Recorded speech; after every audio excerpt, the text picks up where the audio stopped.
everybody. Welcome in. Sorry we're late. Sorry we are late. Running around all day. Nice to see everybody here. Look, I think everybody knows why they're here tonight. I had some FOIA requests come through from the Mass State Police, and I get a hold of the exhibits in Trooper Proctor's internal and fair investigation, and I was slinging those all out over X last night. So if you haven't checked those out, you can go over and check all those out. But the most important thing that we're going to go through today is we are going to read through Proctor's transcript that happened back on July 19th, 2024. And I don't want to wait too long because this might take us a little while. I'm figuring Nan and I think we can do it under 2 hours or right around 2 hours. It's, let me look at it, 79 pages long. It's large text, and we're going to get into it. I don't want to wait too much longer. Let's bring Nan in. Nan, how are you? How are you? I'm well. So you ready to do this? Yeah, like this is like role playing. I'm Yeah. here for the theatrics. Yeah, we're gonna basically role play this. Nan is gonna be you're gonna be Dwyer. I think that's what they say. You're gonna be Dwyer, and I'm gonna be Proctor. So let's do this. We'll bring it up on the screen. A lot of the beginning of it is just formality, just for everybody to understand, because we're not going to read through that. It's basically just formality. Everybody introducing himself for the record. We're just going to skip through that and get right to the Q&A. So give me 1 second here. Go ahead, While Nan. you're setting it up, I just wanted to lay the foundation for your audience. Yeah. This is the Internal Affairs Administrative hearing. So there's a court reporter who's taking down all of the words. And why this is so important, in my opinion, is twofold. One is this will lend more color to Proctor's story or his version of events. He gave an extremely limited, curated version. Oh, hold on a second. I got to turn my volume. Sorry, I got to turn my volume down on my phone. But anyway, he gave a curated version at trial 1.0. So this is going to be him answering to his superiors in an investigative fashion, an environment. So we're going to learn a lot more, and it's not going to be as curated as he did for the trial. This is to save his own ass, if I can speak freely, as opposed to trying to convict Karen Reed. The other reason this is so important, and I don't want to make you blush, Brian, but I'm going to say this as a consumer of your content. You are a badass. You pump out those FOIA requests like they're going out of style. And you are, from my understanding, one of the only people who procured this. This is really, and the collateral documents are so really pivotal and important. And this will help everyone have a level of transparency so they can have a better understanding of the bullshit that's going on up there. So that, I just wanted everyone to understand and set the table for you before we read it. Well, I appreciate that. Like the biggest thing that I've always wanted to do here on, my channel, I'm sorry, I'm setting the document up here on my channel for everybody, is just to keep bringing information forward that we can track down, and that's what I ultimately have always wanted to do in this, and, bring transparency to these cases, and the thing is, like, I always say this to everybody, put in the work. Just put the work in and then just bang away at it. Like, if you're not getting it, I fucking send them messages every other. I've had this pending for 4 months. Like, the minute the trial was over, I submitted this, and I tried getting it during the trial, but of course it was still ongoing investigation. So, and the trial was still ongoing. I couldn't get it, but I put this in 4 months ago, and I just keep every couple of weeks just tapping in the system going, all right, where's my request? Where's my request? Where's my request? Now, it's funny that I've had some open conversations on X lately, and I think it's funny now that we're kind of getting a flood and getting some answers. Like I posted the other day, someone, specifically from Joshua Riley, that's a legal counsel for MSP. They reached out to me and they're like, oh, you're looking for FOIA requests? Oh yeah, we're going to get to it. And, so, I'm starting to get them, which is good because it's taken forever and it shouldn't take forever. But well, anyway. And I'm going to say one last thing. This is content. This isn't drama. Yeah, I So mean, look, I'm here for I it. That's it. yeah. Anyway, let's do some reading tonight. Okay. It should be fun. Got my badass glasses if I need All them. right. All right, let's see. All right. Again, this starts out with a lot of formality. We're not going to read through the formality, but I'll just read the um, d- uh, opening paragraph here. So Dwyer says, we're recording. Good morning. Today is Friday, July 19th, 2024, and it is 11:01 a.m. And my name is Detective Lieutenant Kevin Dwyer. This interview is regarding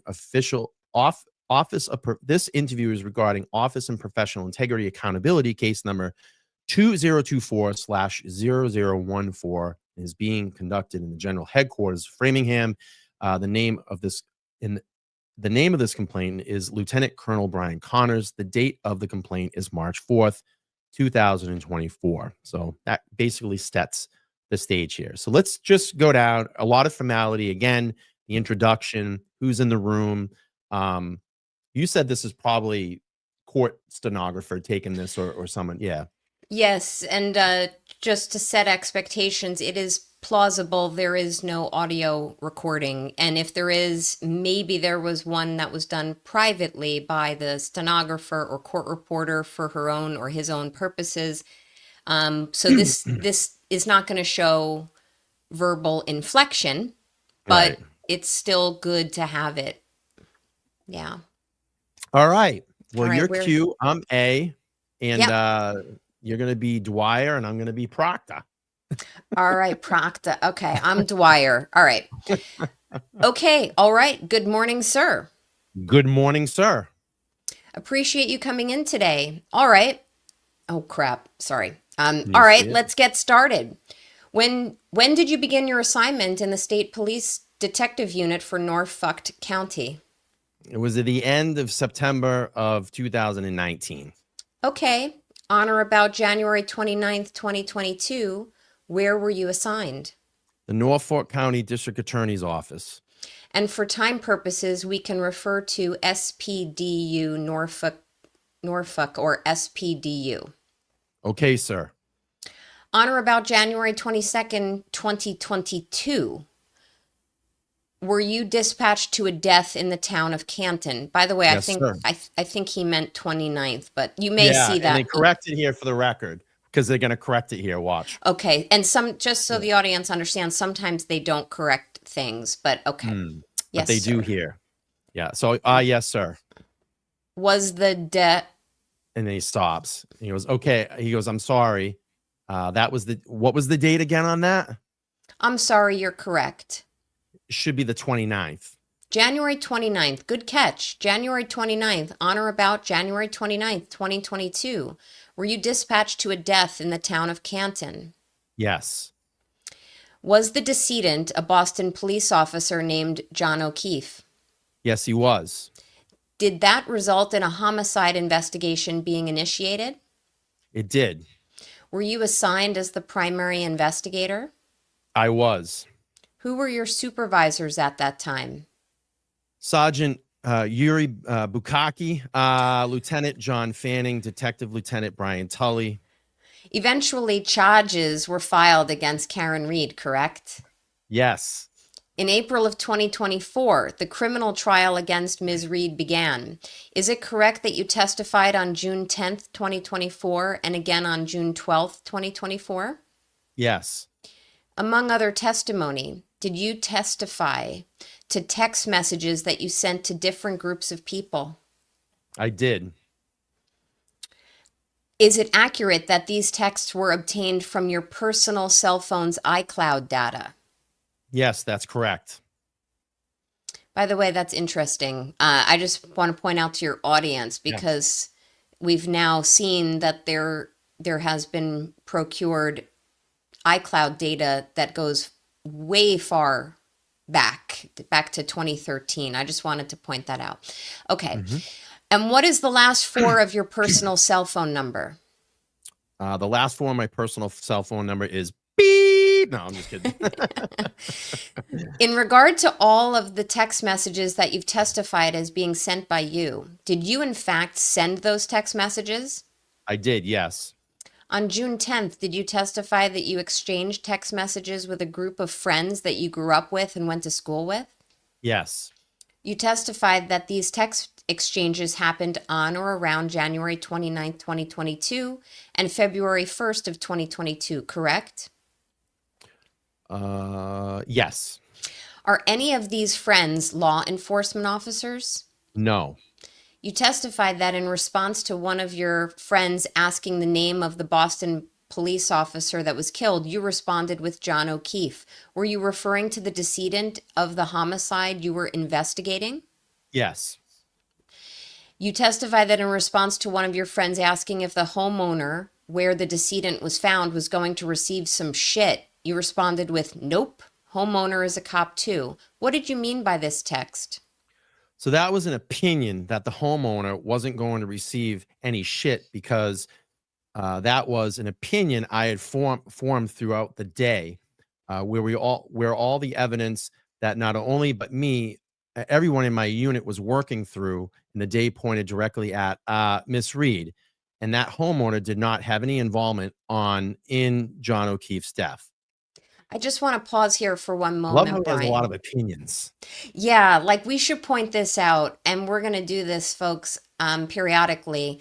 You've got the investigating detective with what we now know are ties to the family and fact witnesses who conducted, if you want to call it an investigation, who basically reached his own opinions in less than 24 hours of conducting the investigation.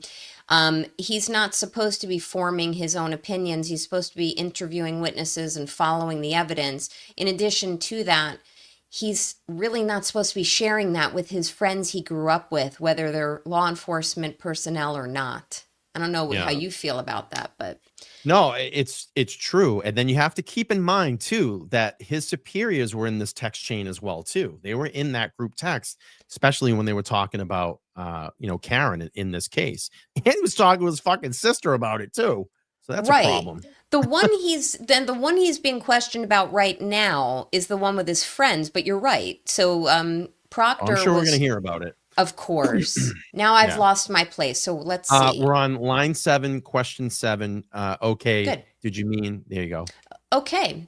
Did you mean at all that the homeowner wouldn't receive shit because he was a cop and you were going to make sure that he didn't get into any trouble? Absolutely not. You testified that you sent the friend group a text that said she waffled him. Who were you referring to in that text message? Again, Miss Reed, And waffled who? John O'Keefe. Okay. And I didn't say, oh, I'm sorry. That's you. Oh, and I didn't say her Okay. name. I just said that she waffled is just an opinion. Lots of Mhm. opinions again, not following the facts, not following the evidence. If we can convict people on opinions in this country, then I'm gonna leave, which probably would make a bunch of people happy right now. Anyway, okay. And what did you mean by waffled him? Hit him with her vehicle.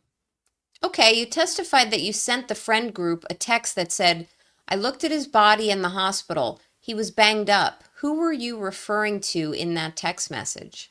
I was referring to Mr. O'Keefe at Good Samaritan Hospital, and Sergeant Bukaki and I made those observations in the AM. Banged up is in my opinion.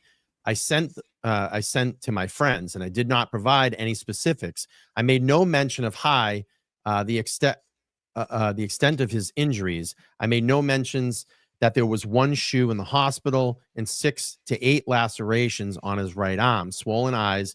It was just a general opinion I presented to my friends via text.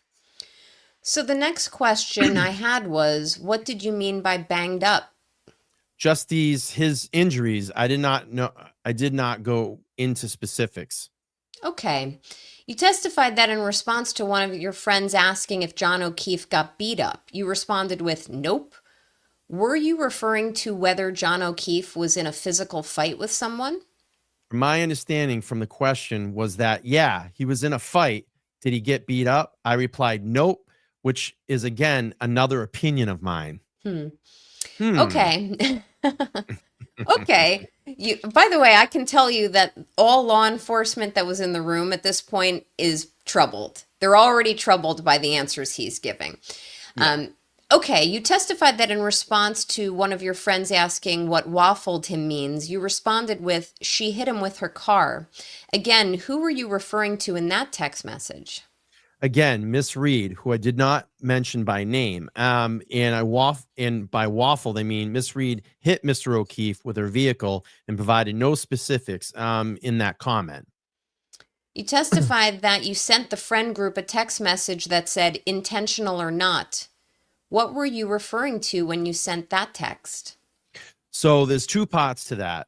There's intentional or not, and then there's the best of my recollection that it got interpreted with another text message, and then I followed my initial comment up with that's another animal we won't be able to prove. So at that time, I believe that was late Saturday night. Oh, look at this. We have another attorney in let's see, on January 29th, in and on the 29th. Later that night during this conversation, the intentional or not part, we still have the investigation to conduct. Yeah, weeks, months, years, I try to provide that intent. At the time, I meant those comments, intentional or not. And we didn't know. And we knew all the compelling evidence pointed directly at Miss Reed. Whether her actions were intentional or not was yet to be seen, is what I made by me meant I'm what I mean meant by that comment. By the way, That's very just interesting. Go ahead, Nan. This is very interesting. I'd love to hear why you feel it's interesting because, in my opinion, this was such a fumbling answer that I'm not in any way trained to, I wasn't there in the room and I'm not trained to read body language or to decipher words and whether those connote deception or not. However, he fumbled through that answer so capably that it made no sense to me. Like, it just sounds like a bunch of bullshit. I don't know what your thoughts are. Well, and it would be nice if we had audio or video to this, but like you said, I don't think there is. I'm trying to get it.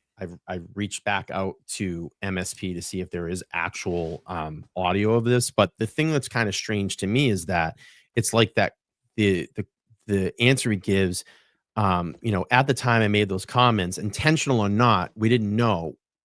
All we knew is the compelling evidence pointed directly at Miss Reed. Like, how do you know that? You made this opinion within like 16 hours of the investigation. You didn't actually do any real work into it. I think it was just like the easy thing to go, oh, all right, well, she did it. And then on top of that, there's all the other litigating factors, all these connections and all of this. So, Oh yeah. And by the way, Brian, I love the fact, and now that I'm seeing it in the form of a transcript, I love the fact that he's already commenting to friends about the state of mind necessary to commit a crime. Right. I mean, he probably hasn't even put fingers to a keyboard to prepare a single investigative report, if any.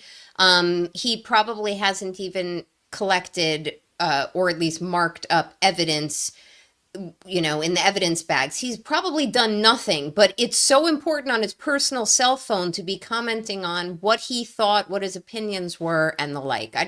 I'm so glad you said that, because it's like in 16 hours, he makes this determination that Karen Reed had did this. He can't fucking wait to get to his office and start looking through a phone to report back to his buddies about no nudes yet, meaning that he's still fucking looking through a phone looking, and he's going to let them know when he finds them, and then, you start taking part of what he's calling, and we'll see it in the document here, locker room talk, so it's like, you haven't spent any time in the investigation.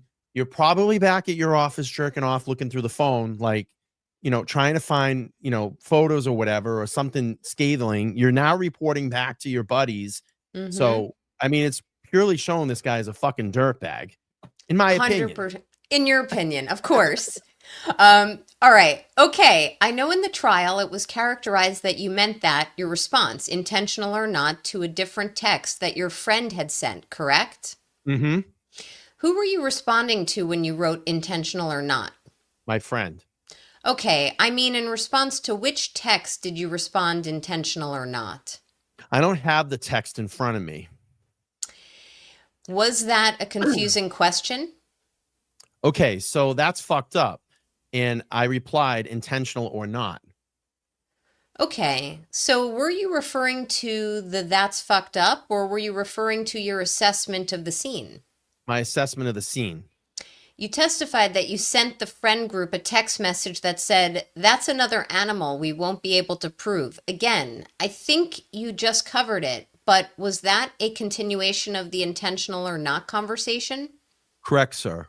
You testified that you sent the friend group a text message that said they arrived at the home to get, oh, excuse me, at the house together, got into an argument, she was driving and left. Who were you referring to in that text?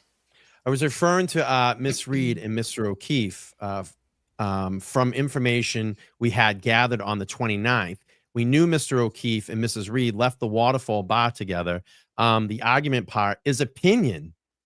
And it was at that point on Saturday night that it is my opinion that there was some type of argument between point A and point B that would have caused someone to hit someone in their vehicle. Oh, really? Interesting. So what am I trying to what is the word I'm looking for here? Go ahead, Nan. Maybe Oh, you can help me out. first of all, it's a complete reach. Yeah, basically I was gonna say. Go ahead.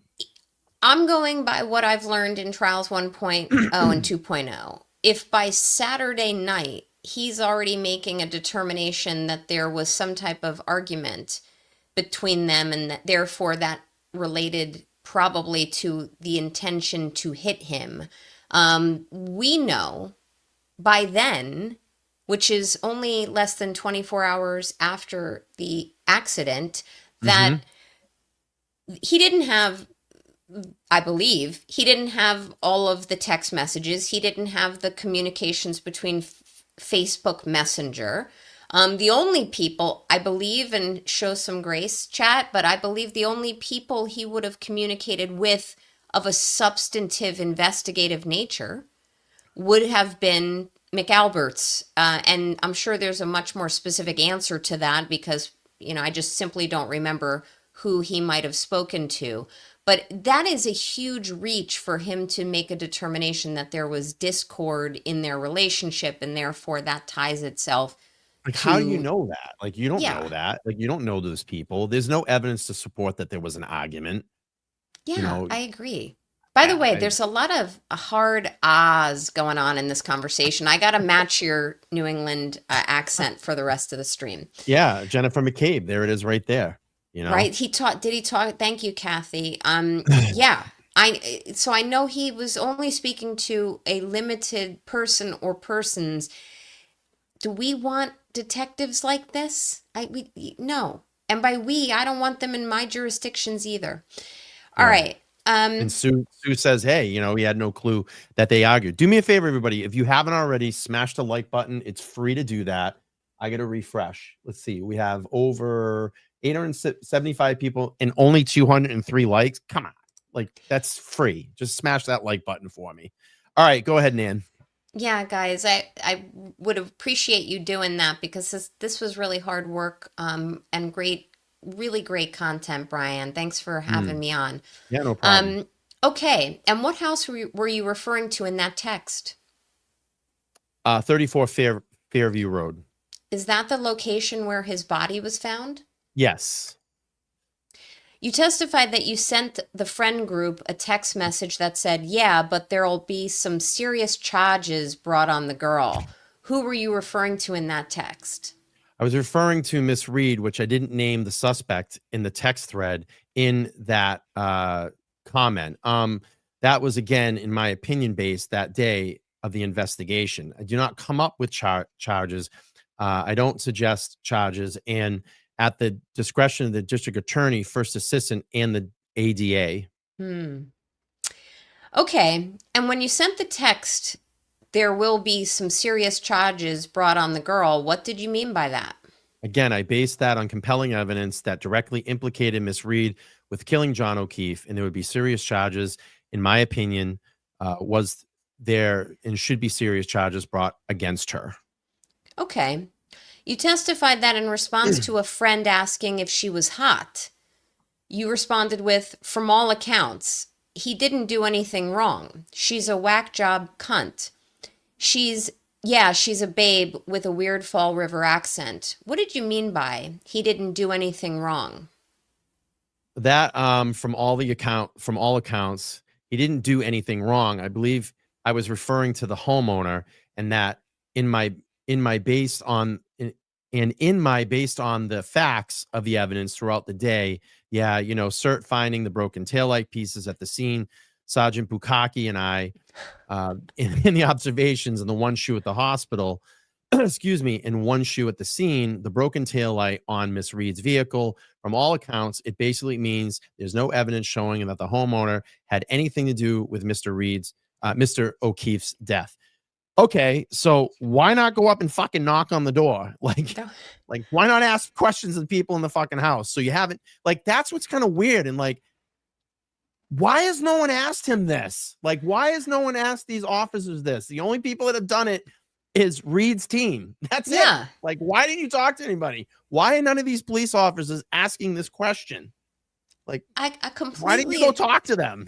I completely agree with you, and this makes me want to see more the any text communications between Proctor and Sean Good.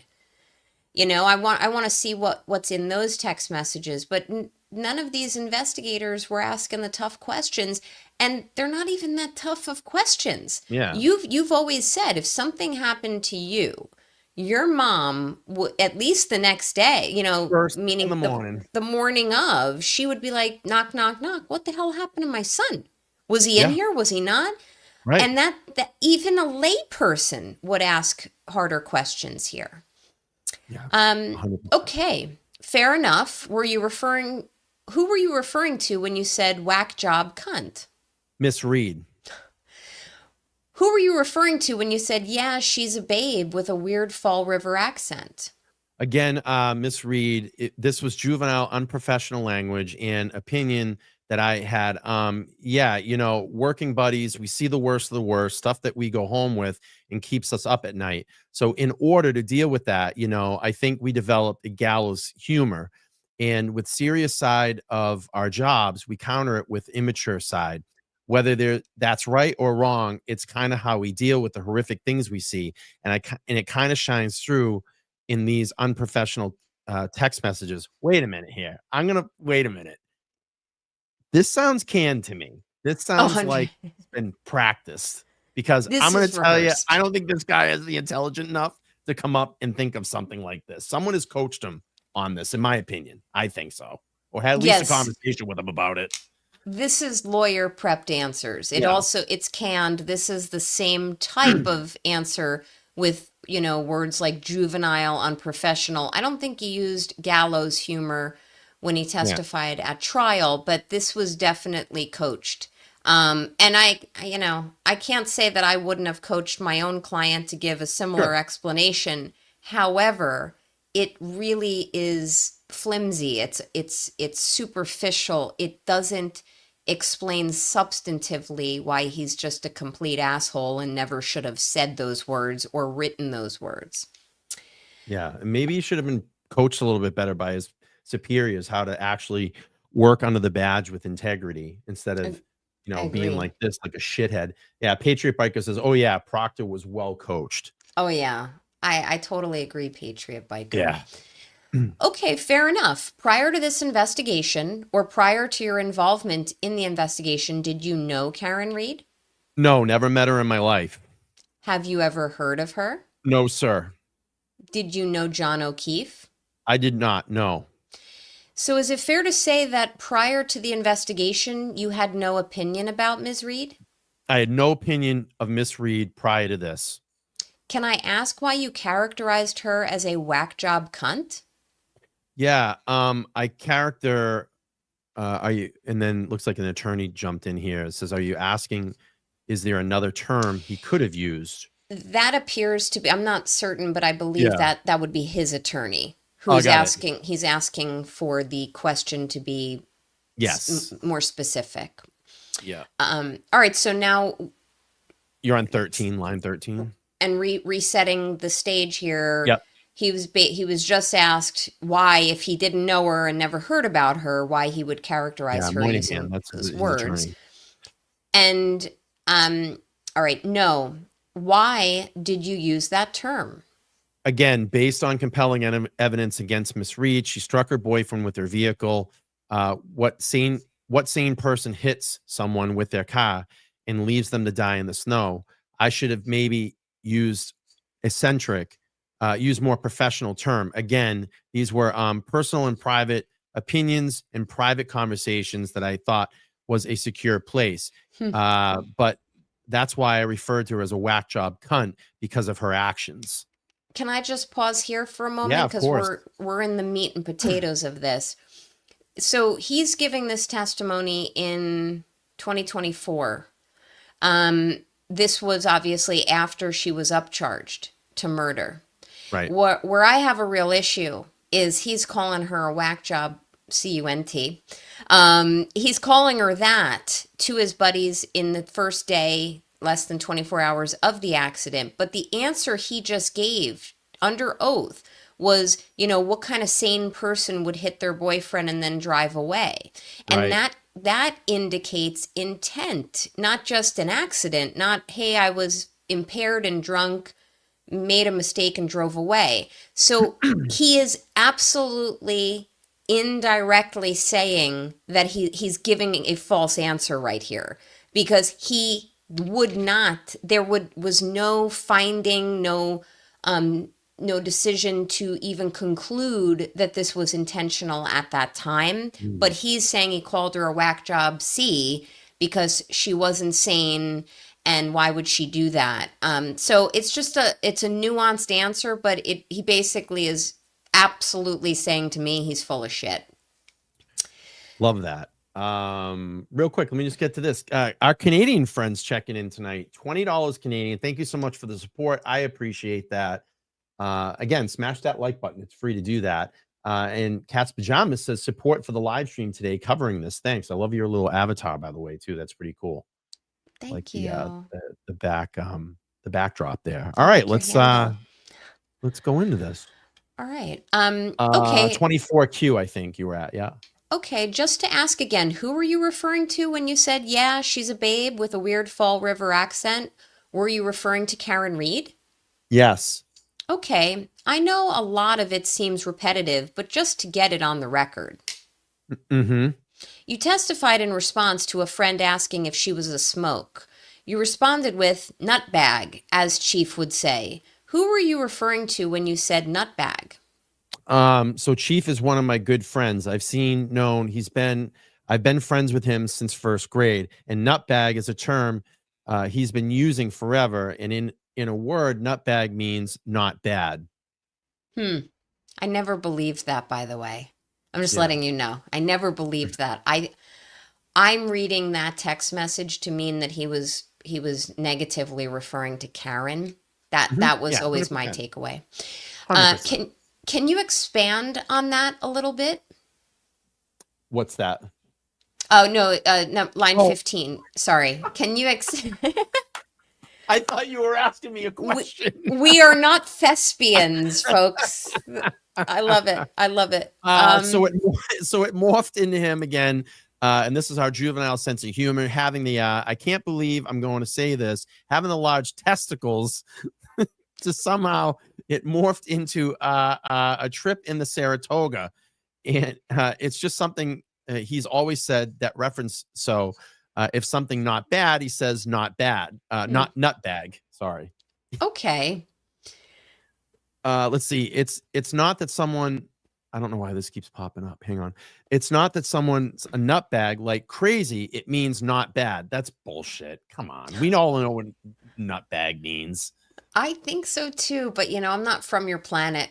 All right. So in this context, rather than the widely used meaning someone's crazy, in this context, it wasn't an insult on her mental status. It was more of a commentary on her appearance. This is such a bullshit answer. Absolutely not. And it's just my opinion.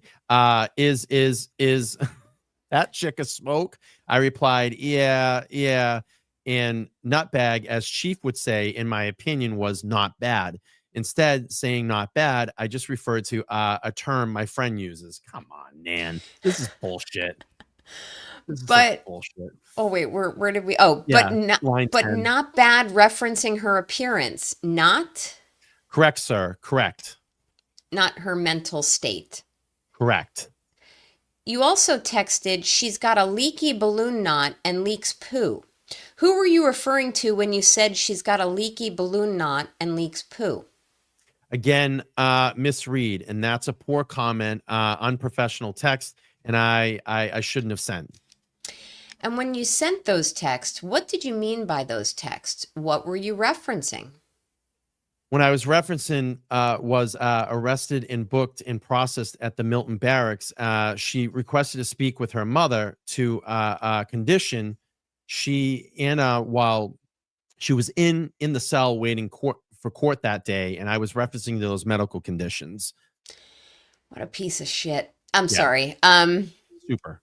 But this text was sent prior to her getting arrested, correct? This was There's on no date. January. Oh, I'm sorry. Oh, sorry. This was on January 29th. There's no date associated. So this is the text thread with your friends. His attorney asks if they have a transcript. Yes. Yes, And so that's me. okay, I'm Sorry. sorry, Nan. Go ahead. That's okay. Yeah. Yes. And as far as I can see, you didn't have any text conversation with your friends after she was arrested. Yeah. So this is just an excerpt. This is a continuation of the text thread with the friends. And then you have Moynihan that says we could have a moment to review this. Oh, interesting. Okay, so now we can skip to line 23. Yep. For the record, the last question that was asked was about Trooper Proctor sending a text to his friend group about she's got a leaky balloon knot and leaks poo. After conferring with his representation and double checking the transcript, that text was actually sent after Miss Reed was booked and processed at the Milton Barracks. Oh, interesting. Blah, blah, blah. His attorney has some commentary that's kind of irrelevant. He says, I just want to say this. I want to say that DHL that, we do not have possession of the text threads. Okay. All right. So. All right. So that is a fair response. Okay. So in light of that, at some point you texted your friends, she's got a leaky balloon knot and leaks poo. And I believe you answered that. I'm sorry. I don't want to put words in your mouth, but you mentioned something about her calling her mother, right?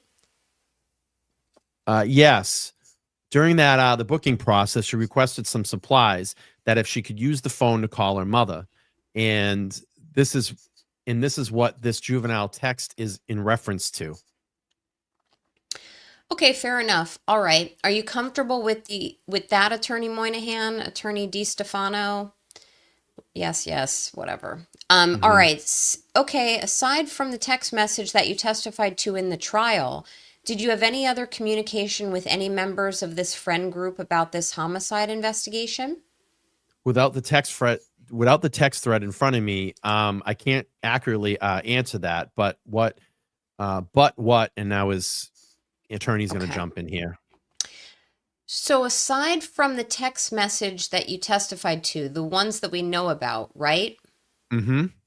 Did you have any other communication with them that was not brought up in the trial about this case? I do not recall. Okay. On June 10th, all right, his attorney has some commentary. Okay, wait, this might be important here. Let's see. In the trial, at least from the transcript, we have over 38. I think that the 38,707 total text.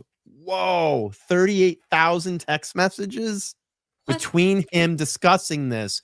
Holy shit. 38,000 text messages discussing this, taken from the 38,770 text messages. Holy shit. Well, the fact like that Sandra Birchmore shit, like that's exactly what I was thinking, Brian. And also, how many of those fucking text messages did Proctor send when he was receiving salary from the state of or the Commonwealth of Massachusetts. Yeah. You know, I'm sure was sitting there on his phone while collecting a paycheck, just like he was collecting overtime when he went to the Cape with Kevin Albert. This is really problematic to me. But that's a shit ton of text messages. And to all of those guys on that friend text chain, you're all a bunch of fucking losers, in my opinion. Sorry. I like your opinion. All right. So his Hang on. Go ahead. Let's do this real quick. NH Dudes, we'll take a breather here for a second. NH Dudes 60310, one great content creator, one beautiful content supporter, Brian and Ann show, woohoo. And we are going to get Todd back. Don't worry. Todd will be back this week with us. Thank you. Yeah. Thank you. Appreciate that. Yeah, let's see. Lily Rose says almost 39,000. Let's get that. Not 39 texts, but 39,000. That's insane. Do these guys have a job? Yeah, line 23 said 38,707 total text messages between him and his fucking loser friends. Oh, I'm sorry. Did I add to that? Wow. And I dare say none of those schlumps on the text chain said to him, "Hey, buddy," or Chip, whatever his fucking name is. You shouldn't, Bear, loser, you shouldn't be texting us this shit, right? Yeah. Okay. Sorry, yeah, I digress. And even worse, the superiors were in some of those text chains too. And we're going to hear about that, I'm sure. Go ahead, Nan. All right. Spot 3. That's a fair point. All right. And we understand that there might be some contextual issues, but that's a fair point. Also on June 10th, did you testify that you exchanged text messages with your sister on or about January 29th and February 1st? Yes. Okay. Is your sister a law enforcement officer? No. You testified that you sent your sister a text message that said, "Just found a frozen to death on a front lawn in Canton this morning." Were you referring to John O'Keefe, who was found deceased? What a fucking scumbag. Agreed. I mean, you yes. wanted that's more objectification by him. A frozen, like seriously? Scummy. Yeah, you're talking about someone that passed away in that light. It's pretty disgusting. Yes, the frozen to death meant the front lawn in Canton, and it was just I didn't have to say where in Canton. I didn't provide the address. I never provided the crime scene. You testified that you sent your sister a text message that said, "Actually just interviewed Jen McCabe. She said she knows you." In relation to your homicide investigation, was Ms. McCabe a witness or a potential witness in this investigation? She was. I never informed my sister or texted my sister that the content of our conversation and her involvement. It was just I never gave specifics. What a shit answer. Sorry. Yeah. Okay. You testified that you sent your sister a text message that said, "Don't say a word to anyone. At the very least, it's suspicious." And also, Julie and Chris were at the bar with the victim and girlfriend. Gotta interview them. What did you mean by saying, "Don't say a word to anyone"? Just knowing that how small Canton is, they have had a homicide. They haven't had a homicide in 23 years. I'm sure people are going to text my sister about information. And again, I didn't reference John O'Keefe's name. I didn't reference Karen Reed's name in that text. It was kind of a general text to my sister. When you sent that text, did you also have the belief or intent for her not to say anything because you were sharing information that you should not be sharing? No, absolutely not. No, that you didn't have that intent, or that you didn't believe you were sharing information that you shouldn't be sharing? I did not believe I was sharing information that I shouldn't be. Okay.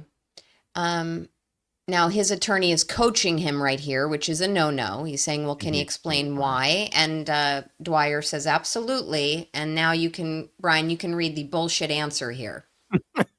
Again, because it was just a general text message to my sister. And again, I didn't name Miss Reed or Mr. O'Keefe in that. Again, more than more opinion based. And at that time, it was already made public. Notification was made at the hospital to the O'Keefe family. Canton PD, Canton Fire, EMS, as well as Boston Police were already communicating, it, whether it was either social media or a text message. So information was already out there. Hmm. Excuse me. Okay. So that was my next follow-up question. At the time you sent that text, had next of kin been notified? That was done at Good Samaritan Hospital early in the morning, approximately between 8 a.m. and 9 a.m. by hospital staff.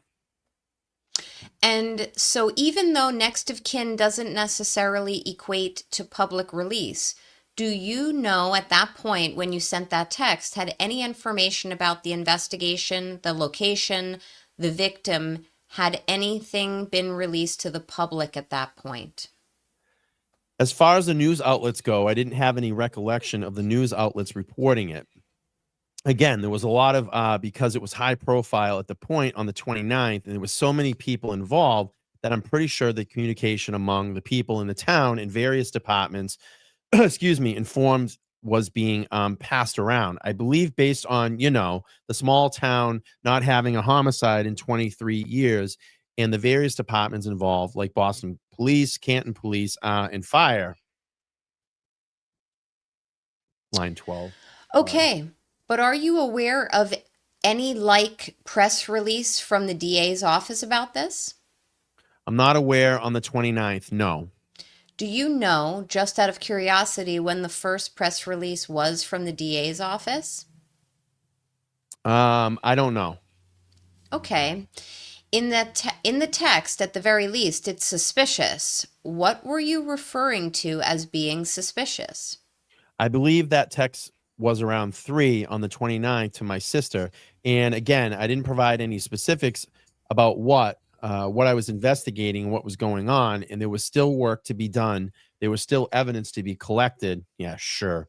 Which I shared none of. Okay. You told your sister that Julie and Chris needed to be interviewed. At this point in the investigation, is it accurate that Julie and Chris were identified as witnesses or potential witnesses in the investigation? Potential witnesses. I didn't expand on, no, as to why. I didn't provide my sister any specifics. I just left it kind of very vague in general. So they were automatically witnesses. They weren't even potential suspects. He's already put them in the potential witness category, Nan. Yeah, and he keeps explaining away the fact that he didn't text his dumb sister, my opinion, any specifics. He's simply saying, well, yeah, I gave a little bit of information, but nothing specific. These are fact witnesses, whether they had a substantial role or a de minimis role in the events of the evening of January 29th, 2022. It is a significant no-no for him to have been discussing any of that, whether it was to his friends or to his sister.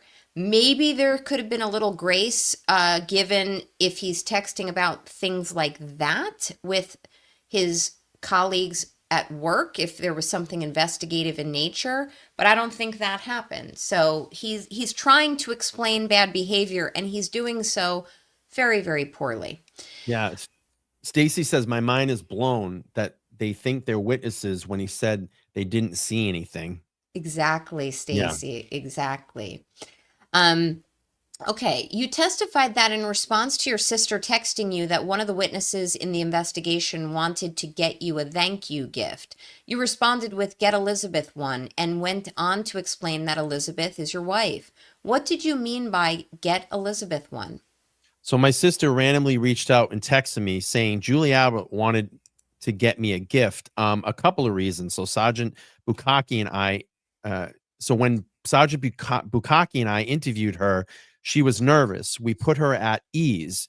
So she texted my sister and she wanted to get me a gift. And I had we had a homicide the week before. So I had been out working for the 10 plus straight nights, and likely joking, I said to my sister, get Elizabeth a gift. She's been home with the boys for like 10 straight nights. I didn't ask for a gift. I didn't want a gift. I didn't get one. My wife didn't ask for one. She didn't get one. She didn't want one. And she was more like a gist of hey, she wants to get you a gift. Bullshit. And it's so interesting because when when he kind of gave his explanation at trial and he's giving it here about, I didn't ask for a gift, Elizabeth didn't ask for a gift, the very stating of those words, get Elizabeth one, is asking for a gift or diverting the intent to have someone divert a gift away from him, the law enforcement officer, to his spouse. Like it is asking for a gift in an extremely literal sense of the word. I never bought his explanation there. That's stupid deflection by him, but It is, and by the way, if I were prepping him, I would have given him a better way to answer that. I would have said something like, I wasn't serious. I really didn't want to say, you cannot give me a gift. right. But I simply wanted to put her off nicely and said, get Elizabeth one, but I was not substantively serious in any way. Like, that was a shit answer. Probably Let me get given this to up him by his shit attorney. real quick. Mike, Young Jerks checking in. Good to see you, Mike. Nice to see you here. Says you don't need to ask for a gift. Just say no. We don't take gifts. That's the bottom line. Love That's that, right. Mike. Thank Love you, that Mike. right there, brother. That's right. All right. Okay. What were your? Oh, you're gonna hear my dog bark for a moment while I'm reading. I can tell. Okay. Were your intentions for this witness to get your wife a gift? Absolutely not. Did you or your wife ever follow up with your sister or anyone else on this gift offer? Absolutely not. Did you or your wife ever request a gift, either directly or indirectly, from anyone involved in this investigation? Absolutely not. Did you or your wife ever receive a gift, either directly or indirectly, from anyone involved in this investigation? No. Did you ever have the belief that you or your wife would receive a gift? No. Was your response to your sister, get Elizabeth one, was that a response where you were actively seeking a gift, or because you did not believe you were going to get one, that it was a nothing response, if that makes sense? No, it makes sense, sir. It was like nothing response, kind of like joking, like, yeah, just get Elizabeth a gift because she had been home with the boys for 10 straight nights. Like there's no like intent there to actually seek out a gift, or it was just made in jest. Fair enough. You also testified that on February 4th, 2022, you sent your sister a text message that says, hopefully she kills herself. Who were you referring to with this text? It was referring to Miss Reed. And again, it was poor figure of speech that I had used. You're right. Amongst all the alleged racist text in your phone and sending body pictures of victims. Okay, buddy. Like we know now. We know all the context of his text messages. Yeah, I know. God, that one bothered me more than many of the others, to be honest with you. I really, and there's no good explanation for that. Yeah. Okay, what was the context of this conversation with your sister? I'd have to see the full exchange to comment on that or answer that. It's page 160 in the transcript, 160 through 161. Blah, blah, blah. They go to the transcript. Right. I think it goes to the next page. Right. Okay, right here he says, yeah, I was referring to like the actual text thread between my sister and I, like the back and forth. So I believe at this point in the trial there was a bunch of sidebars, and they were limited as to what they talked about in context. Mm-hmm. From the screenshot that I don't have here, but from memory, there was a text from your sister talking about she donated money to somewhere maybe. Does that jog your memory at all? Yeah, I believe so. Yeah. Okay, so from the best of your recollection, what was the context of this conversation when you made that comment? Okay, so it's my sister had donated anonymously because she didn't want to give her name, so it wasn't linked to me to believe it was a GoFundMe or something for Mr. O'Keefe, and that was kind of the context of our conversation. Okay, so did that comment enter the conversation? Without having the actual reading the back and forth, I can't accurately answer. Fair enough. When you sent that text message, what did you mean by it? Again, it was poor figure of speech. I obviously didn't wish anyone to kill themselves or take their life or take their lives. It was just poor figure of speech. Okay. When you sent that, did you have the intent that Ms. Reed unalive herself? No, sir. On June 10th, did you also testify that you sent a text message to your wife on or about June 9th, 2022? Yes. Okay, so you testified that you sent a text message to your wife that said, "We're going to lock this whack job up." Who were you referring to in this text? So I was referring to Miss Reed. That was the day of the grand jury indictment. I sent my wife that. Obviously, I did not mention the indictments. I didn't mention Miss Reed. I did not mention her address or anything like that. Wow. Okay, wait. What? Okay. And at that point in the 9/23. investigation, was it public knowledge or was it released by the DA's office or any other official agency that there were charges or pending charges against Ms. Reed? On the day of the indictment, I don't. At the time that you sent the text message, That I don't know, sir. These are like super softball questions. they are, but I like that they're so softbally because there's no way he can wiggle out of. They're so plainly asked. He can't wiggle out of them. It's like commonsensical questions that would not lend themselves to an investigating trooper keeping his job. So I actually like the simplicity of it. Let's crack the whip, damn it. Yeah. Oh, okay. How soon Let's get after 'em. how soon after the indictment came down and the charges were filed had you sent that text message? I don't recall. Okay, obviously it was prior to arresting Ms. Reed. Correct. On June 10th, did you also testify that you exchanged text messages with a group of department members on or about June 9th, 2022, and also on or about August 17th, 2022? Yes. Okay, now that you testified that on June 9th, 2022, you sent a text message to two fellow department members that said, "If you like women who shit themselves," who were you referring to in this text? Again, it was another inappropriate comment referring to Miss Reed. Okay, and what did you mean by this text? Medical conditions we knew about her from her previous booking at Milton. You also testified that on August 17th, 2022, you Sorry. sent, sorry, that was me. You sent text messages on a different text exchange with fellow department members to include Lieutenant go. John Fanning and Sergeant Yuri Bukaki. In that text group, you testified that in response to a photo of Ms. Reed's attorney, you said, "Funny, I'm going through his retarded client's phone and no nudes so far." Who were you referring to as the retarded client? Again, I was referring to Miss Reed and just more regrettable language. What did you mean by this comment? There was nothing. I didn't mean anything by it. It was just poor joke. From testimony, it was learned that Sergeant Bukaki gave a thumbs up emoji to this text. Did you have any conversation with any supervisor about the context of this message? I want to backtrack Sure. because there's almost like two parts to that previous question. Okay. Let's see. Was the retarded client's phone? I answered that part. We're going to get to the second part. Okay. All right. Okay. I'm sorry. Go ahead.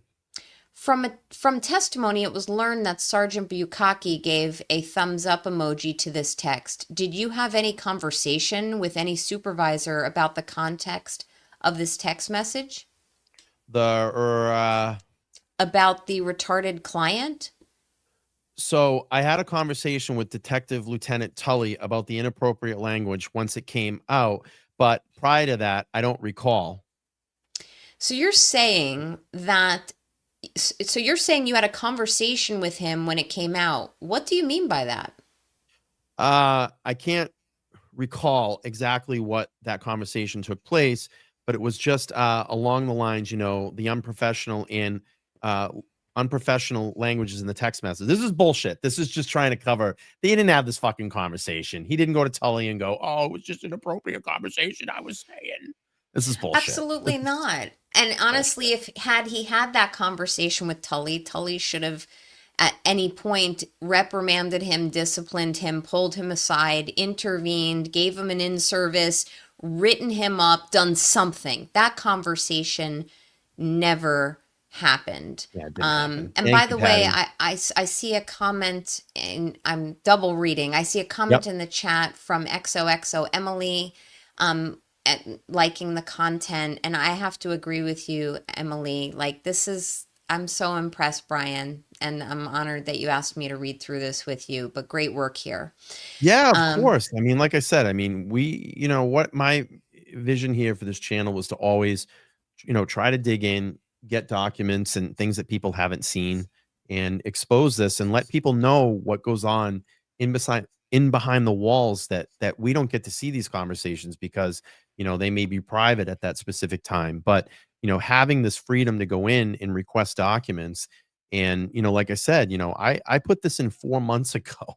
So, like, yeah, I did it immediately after the trial. I wanted to see what I could get, and I wanted all of you guys to see this because you should be able to see this because this adds more pieces to the puzzle and the connections that have gone on in Karen Reed's case and John O'Keefe's death. You can see how this was all treated from the start and the tangled evil web that all these people that were involved, everybody that's inside 34 Fairview and the corrupt police departments that investigated this, you can see how this all intertwines and connects. And if I can, for a second, use a JFK reference, the tentacles that just, keep tying all of this together. It just yeah. makes sense. And people need to see and hear this, because it just adds more to the conversation. Go ahead, Nan. I agree. But I'm also going to take one more little sidebar here and say, you know, I've seen comments previously when you've done the hard work and the legwork to put in FOIA requests and put out great content, which you've been very transparent about. But some people, not in your chat right now, but I've seen things out there where people comment on watermarking that you do on these documents, and I'm gonna say it like, good. I'm glad that you do it because you're going out there, you're busting your butt. You're procuring important documents. It's not easy to put in a FOIA request. It's not easy to follow up on a FOIA request. And it's not easy to then receive it, digest it, create content, put it out to your audience, and where there's others who will just cannibalize it and spit it out there and just have a sense of entitlement and expect it to just be in the free domain. So Well, and it's I'm saying yeah. it's not like you own the document, but it's your work product, and good for you, goddammit. Go ahead. Well, it's like, who am I? Like I always get the who is this guy? I'm supposedly the piece of shit here in all of this, right? I'm the one that's the piece of shit in all of this. But the reason that I do this is one, a watermark it, and I know you won't use it because you're not going to want to give me credit, Right. and that's if and now I'll just basically throw it back and say, hey, I'm the piece of shit, right? Okay, well then fine, go FOIA it and get it for yourself and do a fucking stream about it. Yep. I don't know what to tell you, and Or have the balls, pardon my French, to give you credit or to refer people to your channel. How many times are we seeing it out there where creators will say, hey, give a like and subscribe? of course. When they're utilizing under fair use, they're using the content of another. So I'm sorry for the sidetrack, but I thought it was important to say because this Well, there was isn't, some shit about it yeah, today on X, like, oh, you took the time to watermark. Yeah, I did. You know what? yeah, I did. Yeah. So when you use it, you fucking know that I sourced this. I did the work because apparently I'm a piece of shit. Like yep. that's I'm a piece of shit. So fine, you want to You use better, my stuff and you, fucking then you can deal with my watermark or you can go wait 4 months for the fucking FOIA request to come through. I agree. I don't know what to Um, tell you. So there we go. We're not, hey, Sorry for the side. be kind. Hey, be kind, Tiger. We're not bringing in the drama.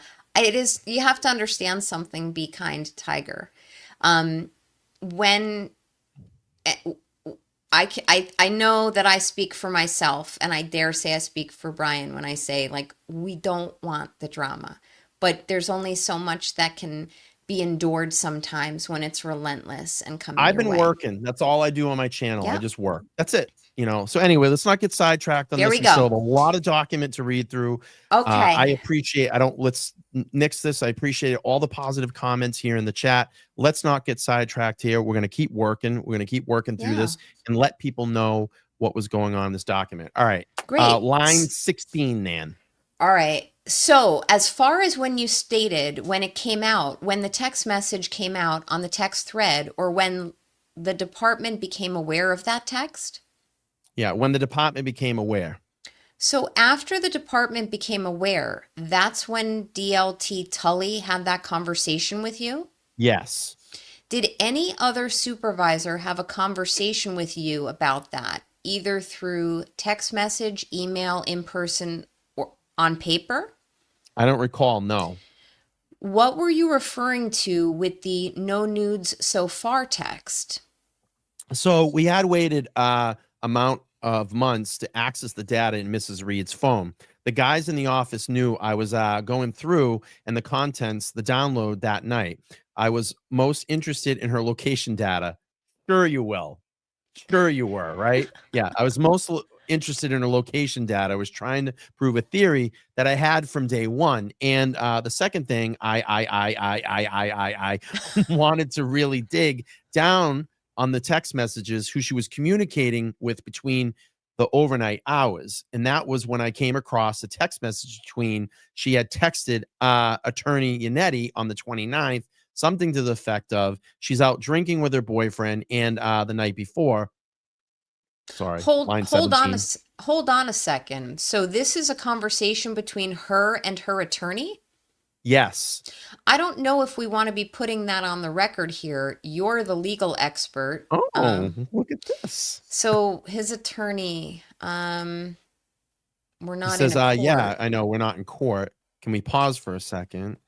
Okay. By the way, For a I'm minute. kind of skimming here, but it looks Right. like in generally in an out of court proceeding that's under oath, attorneys won't touch attorney-client communications but with a 10-foot pole. So this was a little bit of a sensitive subject. They go back on the record. So they go off the record, they come back. Yeah. So I'll ask the question again. Okay, and then answer it, okay? Yes, sir. All right, so in the text that you sent to the department members to include Lieutenant Fanning and Sergeant Bukaki, you said no nudes so far.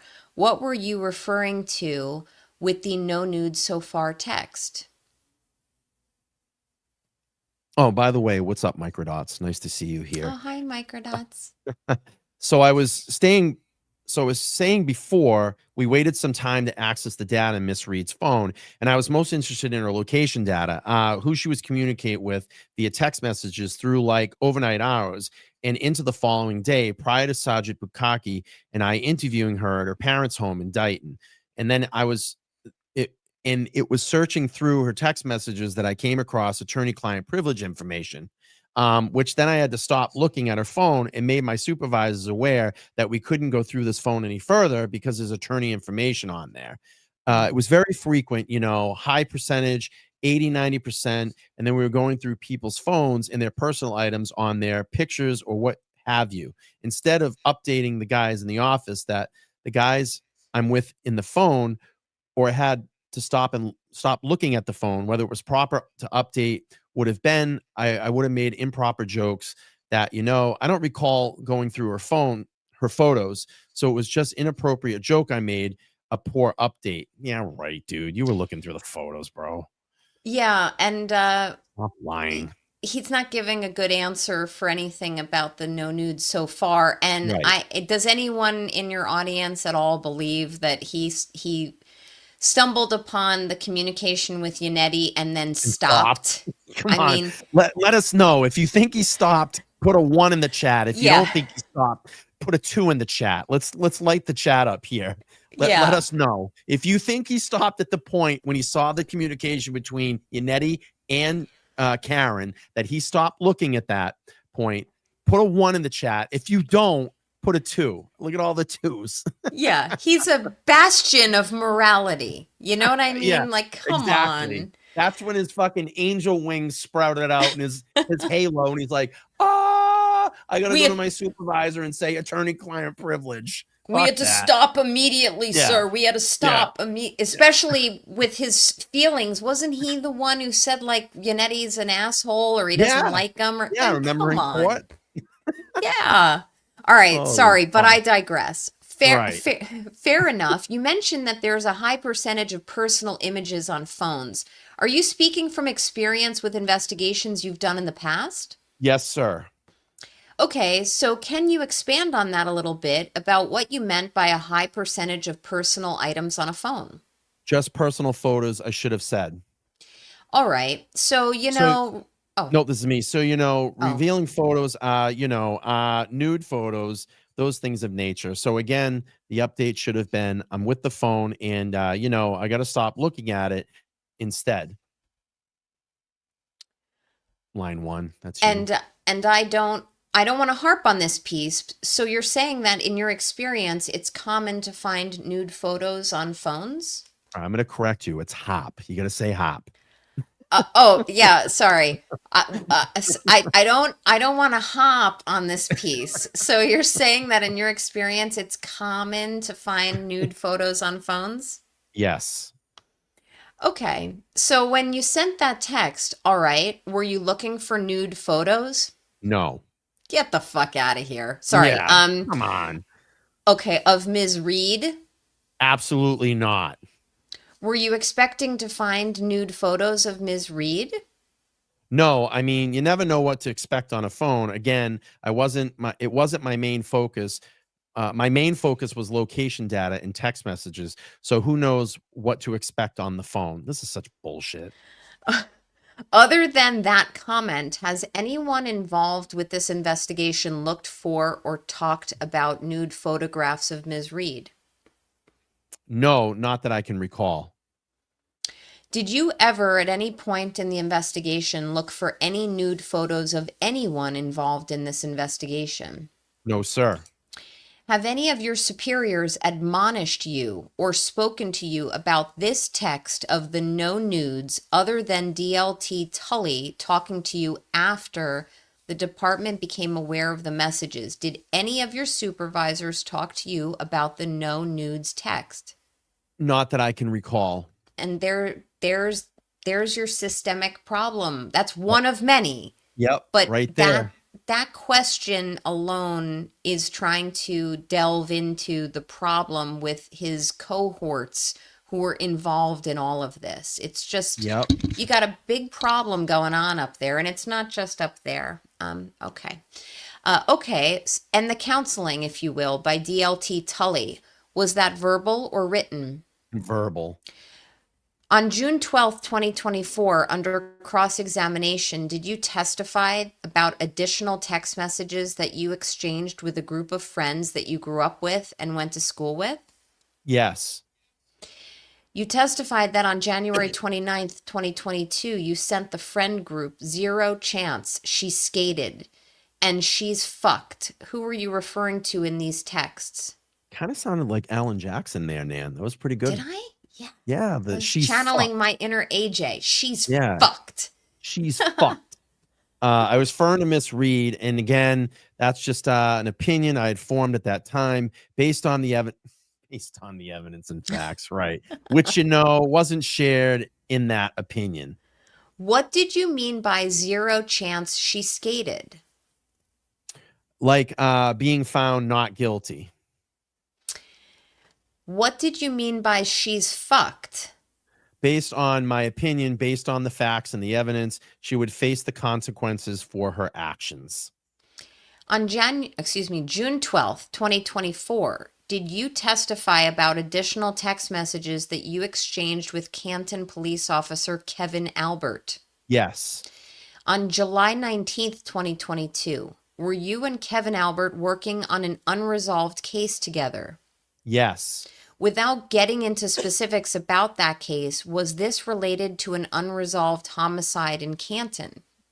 Yes. Well, it was originally a missing person, but from the early 80s. But yes, it was essentially the person we believe was a victim of the homicide. So it was an unresolved case from Correct. Canton. Yes, sir. Where did the two of you travel to for this work? We went down to Sandwich. Oh, this is the trip logs that I posted. This Yeah. is when they were hanging with Higgies. That's a good point, though, Brian. You should point that out, in my opinion, to your chat. Like on Brian's social media, he also posts, if you haven't looked yet, Yeah, all the definitely. exhibits are up there. It kind of gives context to all what they're talking about in this testimony. Go ahead, Nan. Yeah, I'm like a sorry. lot of collateral relevant documents. So definitely follow LTL Media on X Heck. and on Facebook. He has posted a lot of additional documents. Okay, where did the two of you travel to for this work? I think I repeated myself. That's okay. Okay, you went. Let's see. Okay, yeah, you're on line 25. What was the purpose of this trip? To interview a friend of the victim, potential witness, How did you get there? in my cruiser. And footnote for the audience, apparently we shut the tracking Yeah, the off, GPS off. so you were literally in Canton for like what, 8 minutes that Yeah, day, or right. something, if I heard that correctly. Okay. um did you two ride together? Yes, In your cruiser, who drove? I drove. Not a specific address, but where did you pick Kevin Albert from? Kevin Albert up from? My best recollection, I believe it was in the Canton Police Department. At what time did you pick him up? I don't recall. I feel like it might have been after hours, like 5 around that time. Okay, I don't recall. so on that day, did you work your regularly scheduled work shift? Yes, And what are the hours for that? 8:30 to 5. So somewhere around the end of the regular work shift, you picked Kevin Albert up? To my best recollection, yes. Oh, here it is. Here's the GPS. Is your cruiser equipped with an AVL switch? It is. And for the record, an AVL switch references the geolocating capability for the cruisers. Are you authorized to turn it off? Yes. That's scary. Under under what circumstances are you authorized to turn it off? So the directive is when you leave your house about a mile or two down the road, or turn it off, because we're essentially working for the district attorney at that point. And then on the return home, a mile or two out, or wherever you remember to put it on, just turn the switch back on so it shows you're arriving at your house. Well, that's wicked fucking shady. Well, and let me, if I may just comment here, because it became kind of newsworthy this week. Yeah.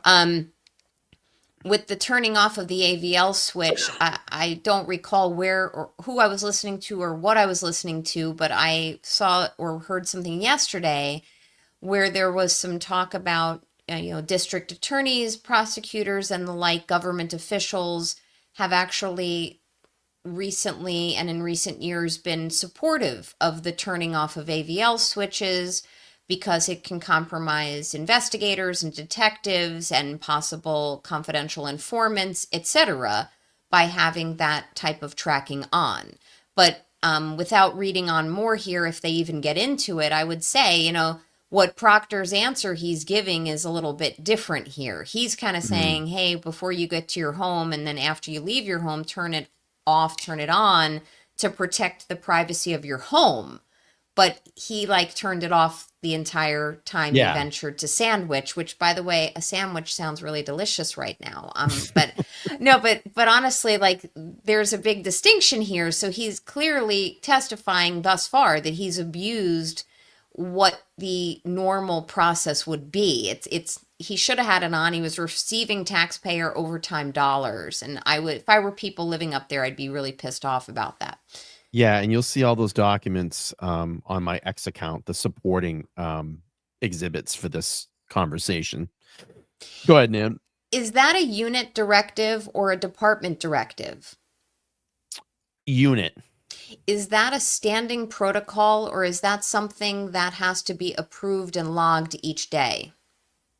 So then his attorney says, if you know, he says, I don't know. Further coaching. Do you Mm-hmm. know if there's a protocol for SPDU Norfolk to log when and why an AVL switch was turned off? I don't know. The only log note, oh, sorry. Okay. Do you log when and why your AVL is turned off? The only log note I'll make is if when I return home at the end of the night and the next morning I go to leave for work and I switch and the switch is still off, I'll make a log note then. Were you authorized to turn it off on July 19th, 2022, when you and Kevin Albert traveled to Sandwich? Yes. And did you, in fact, turn it off? Yes. At what time did you arrive in Sandwich? I don't recall. Ballpark? It was a long time ago. So, what's the I don't know. Yeah, again, I don't recall at what time we arrived there, and I didn't know if there was like heavy traffic at that time of year. It's summertime. And listen, I'm not going to hold you to it, but what's the typical drive time from if you pick him up at Canton PD to get to Sandwich? And then his attorney jumps in 2 years ago to the day, actually in the summertime, travel to the Cape. I Okay. understand. I understand. I mean, an hour and a half or two. Okay. I mean, And again, I'm not going to hold you to it, but generally maybe 7:30, somewhere around there, if you picked him up after 5. possibly. Okay, I understand. I understand it's a long time ago to be able to lock in today. Yeah. Blah, And blah, this is, I blah. want to make some context to everybody. If you look at the trip logs and what he signed off on, that's where he fabricated this document. It's up on my X account. And I think that was one of the charges that came out of this. Um, mm-hmm. Line 17, Nan. Thank you. Yes, Yep. I get it. What time did you complete your work in Sandwich? I don't recall. I know we conducted an interview for a while, but yeah, I don't recall. For your work in Sandwich that day, were you on overtime? Yes, What hours did you put in for overtime that day? I. So I have your pay station submission if you want to review it just to refresh. Mm-hmm. I blacked out all the other dates. I have the DAJ entry too. It's tough. That's Mm-hmm. your regular shift. I don't know if you can make it out. 5 to 10:30. All right, so just so I understand it, it's sounding to me that he put in for overtime from 5 p.m. to 10:30 p.m. So 5 hours worth of time. Okay. And what have we Um, heard about in the Mass State Police before with overtime? well, and that's Overtime the fraud. thing. It's interesting that you bring that up because it's my observation, and cases are popping up that cross my radar where overtime abuse and stealing it's really done a pittance at a time. You know what I mean? Mhm. Like people don't go put in for 24 hours of overtime. They just do it Right. here and there, here Here and and there, there. here and there. It's kind of like how that former trooper Fahey in Connecticut probably also increased his income as at $87,000 in overtime yeah, that one he was year. working a desk job, but yet he got tens of thousands of dollars in Yeah. overtime. And it's usually done, from my observation, in a manner that it's done in small increments to avoid detection. But I Yeah, digress. it's like squirreling it. Like they just keep throwing little pieces out there, like just keep tripping in there. Yeah, and that was crazy too when we went back and actually looked at his overtime increase. It was like the year private to that, Faye had like $8,000 in overtime, and it dramatically jumped to like 87,000 the next year. That's Yeah. insane. Like red Well, flag, hello. And as Nexus Lexus said in your chat, death by a million paper cuts. And honestly, it's when people get greedy, suddenly it's like, oh, okay, I can Yeah. make more money doing less work. So this is, trust me, this wasn't the first time that Proctor, in my opinion, and or Kevin Albert, that is, abused the overtime system there. But Oh, it listen. in those Go little ahead, man. death by a million paper cuts is what adds up. It racks up. Then add that to wasting all the other dollars that goes on, and the two trials against Karen Reed. Like, this adds up. Plus, in addition to the cost of the trials for Karen Reed, the payment of specially appointed district attorneys, whether it's Hank Brennan, Robert Cosgrove, Ken Mello, like, just to name a couple of cases. This is a complete waste of taxpayer dollars at all different levels in all different cases. Millions of dollars, like millions of dollars that got wasted here. Millions. And Millions. that's why people should care. I Yeah. think people think, oh, the trial's over, move on. No, there's only one way to change the beast. It's to keep talking about it and shine the light on it. I will get off my soapbox. No, it's cool. And if I can pause here for a second, Yeah. if you guys haven't already, you're just coming into the chat room, smash that like button. I would appreciate it. And subscribe if you're not subscribed over here. Turn on your bell notification. I would appreciate that. And I want to give a big shout out to Corey Hopkins, that has been literally threading the Mass State Police, the DA's office, with all her FOIA requests that she has been posting lately, and really, pulling back that curtain as well. And she's done a phenomenal job. I've been in a lot of communication with her over the last week or so. And I was making that joke earlier that, her and I were having those open discussions on X, and I had these some of my FOIA requests that was sitting for like 4 or 5 months. And I find it incredibly funny that after the first day that we started having conversations, and we know that she sued, she was in a lawsuit or had sued them to get this information. And it's funny, we have this open dialogue on X, and then 2 hours later, I get a call from Joshua Riley, counsel for MSP, and he's like, "Oh, I'm getting all to your FOIA request. What were you specifically looking for?" It's like, all right, is that coincidence, or are we being watched? She's a queen. She's a awesome. queen. The meme or picture that is out there of her with the royal robe and the crown is very apropos. And I mean, she's doing this on her own dime, in addition to being a full-time attorney. Like, it's unbelievable. Yeah, she's great. I've been having some really good dialogue with her lately. So shout out to Corey Hopkins. Check her out on X. Marbury versus Mad. Versus Mad. Yeah. Yeah. All right. Cool. So based off the daily administrative journal log note and your PayStation submission, you were on overtime from 1700 5 p.m. to 10:30 p.m. Correct. And would that be an accurate representation? Yes. I'll take those back. So you said that you completed an interview down in Sandwich. Did you do any other work after you completed that assignment in Sandwich? So I know there's another potential witness in the area that's we'd be looking for. We went to his house 2 or 3 times, and while we were down there area, to the best of my recollection, blah, blah, I felt like we tried to track an elderly gentleman down there as well. So after you completed all the work in Sandwich, where did you go? Mm-hmm. I actually skipped over your. I'm sorry. Sorry. Let's see. We went out to eat. Did you go to eat? Did you go to eat in Sandwich, or did you drive back to the Canton area? It was down in the Cape area. All right. Sandwich, I believe. Do you know where you went to eat? I don't recall. Was it a restaurant or a bar? Yes, sir. Restaurant. Restaurant. Okay. Did you drive your cruiser to the dinner? I did. And it's Cruiser. Cruiser. I'm still learning, but I'm Cruiser. Okay. Cruiser. Okay. Yeah. I'm totally. Never was. I like this comment. Never was says, I'm not buying this. Yeah. Yeah. I'm not buying it. Yeah. Did you drive your cruiser to dinner?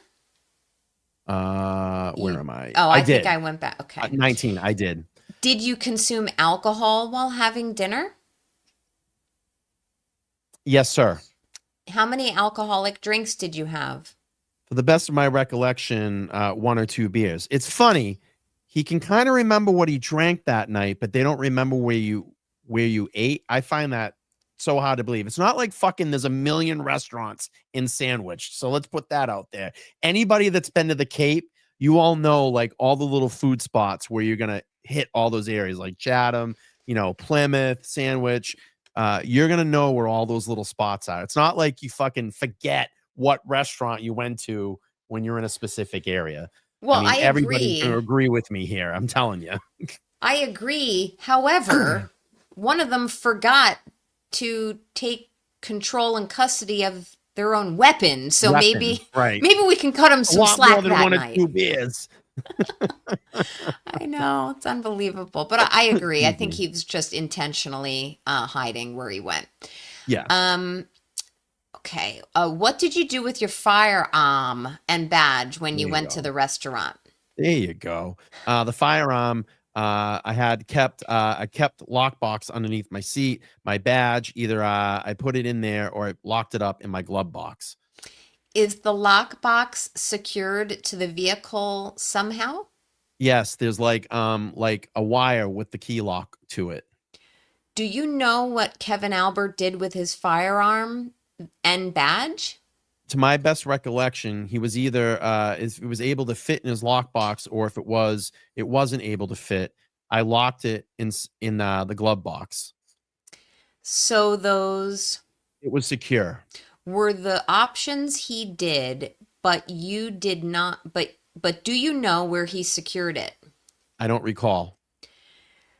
Your lockbox, is it big enough to hold two firearms?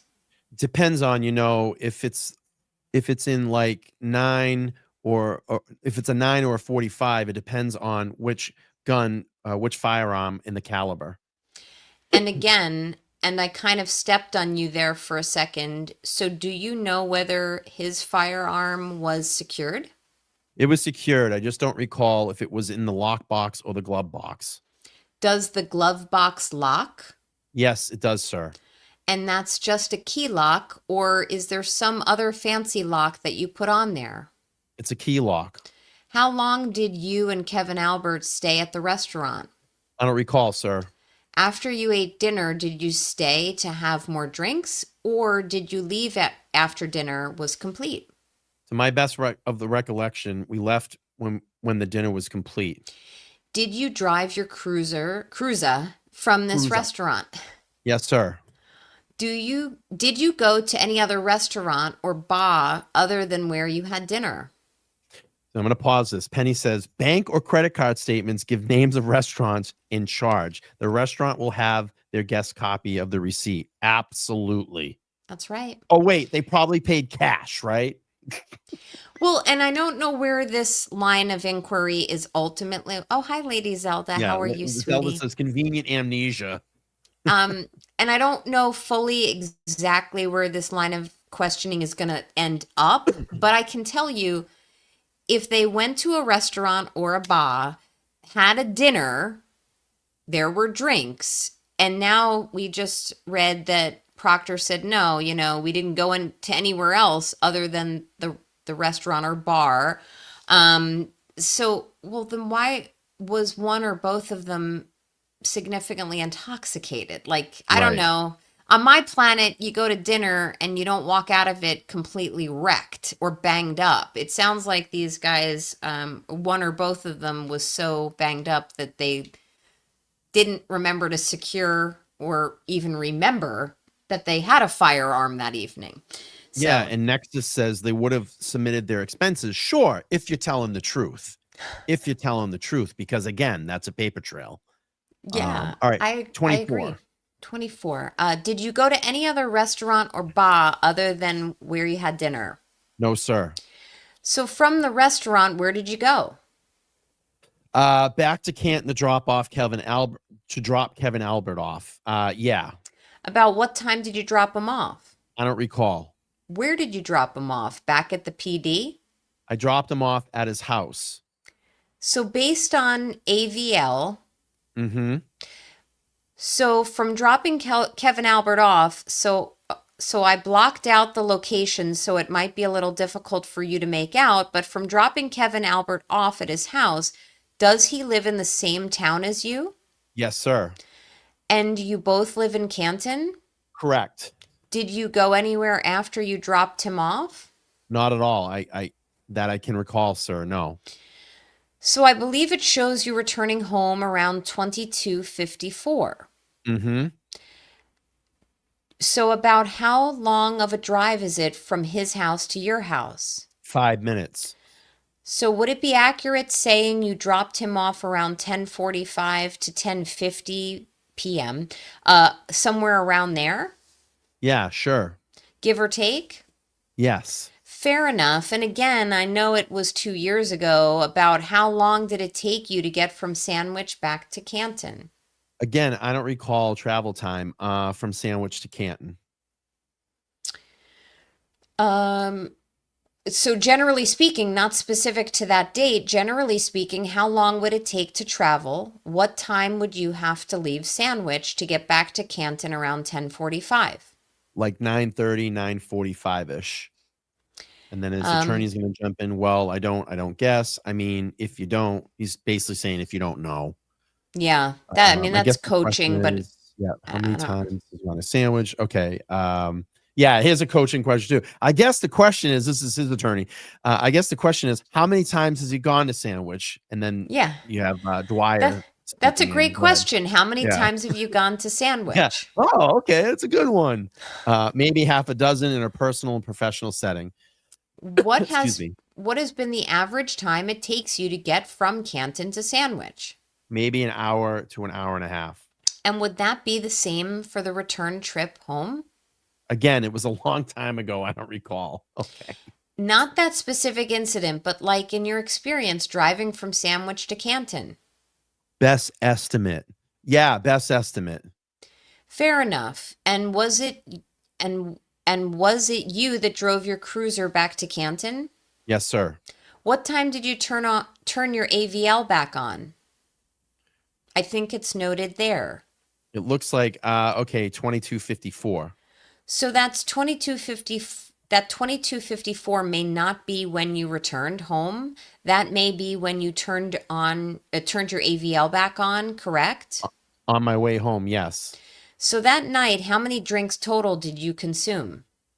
I said Alcoholic drinks.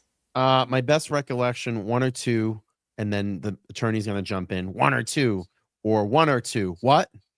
Beers. Do you believe you were intoxicated? Absolutely not. Do you believe that Kevin Albert was intoxicated? I do not. You testified that on the following day, I believe that would be July 20th, 2022, that you found Kevin Albert's badge in your cruiser. Did you find Cruiser. his firearm? No, sir. Do you know what happened to his firearm? I do not. Do you know if he found it? I do not. Why would he believe that his firearm could possibly be in your cruiser? I don't know, sir. That's a question for Detective Albert. Fair enough. All of the text and information you testified to, we spoke about, is information that was obtained from your personal cell phone, correct? That's correct.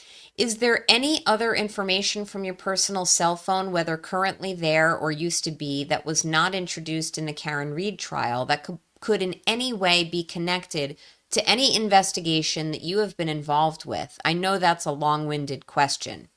Mm-hmm. All right, let me try to shorten that. Mm-hmm. Other than information that was presented at the Karen Reed trial, is there any other information that either existed or does exist on your phone now or then that could be connected to any case that you worked? Mm-hmm. Before I answered, I just get 1 minute. Sure, absolutely. Bathroom break. He's running away now.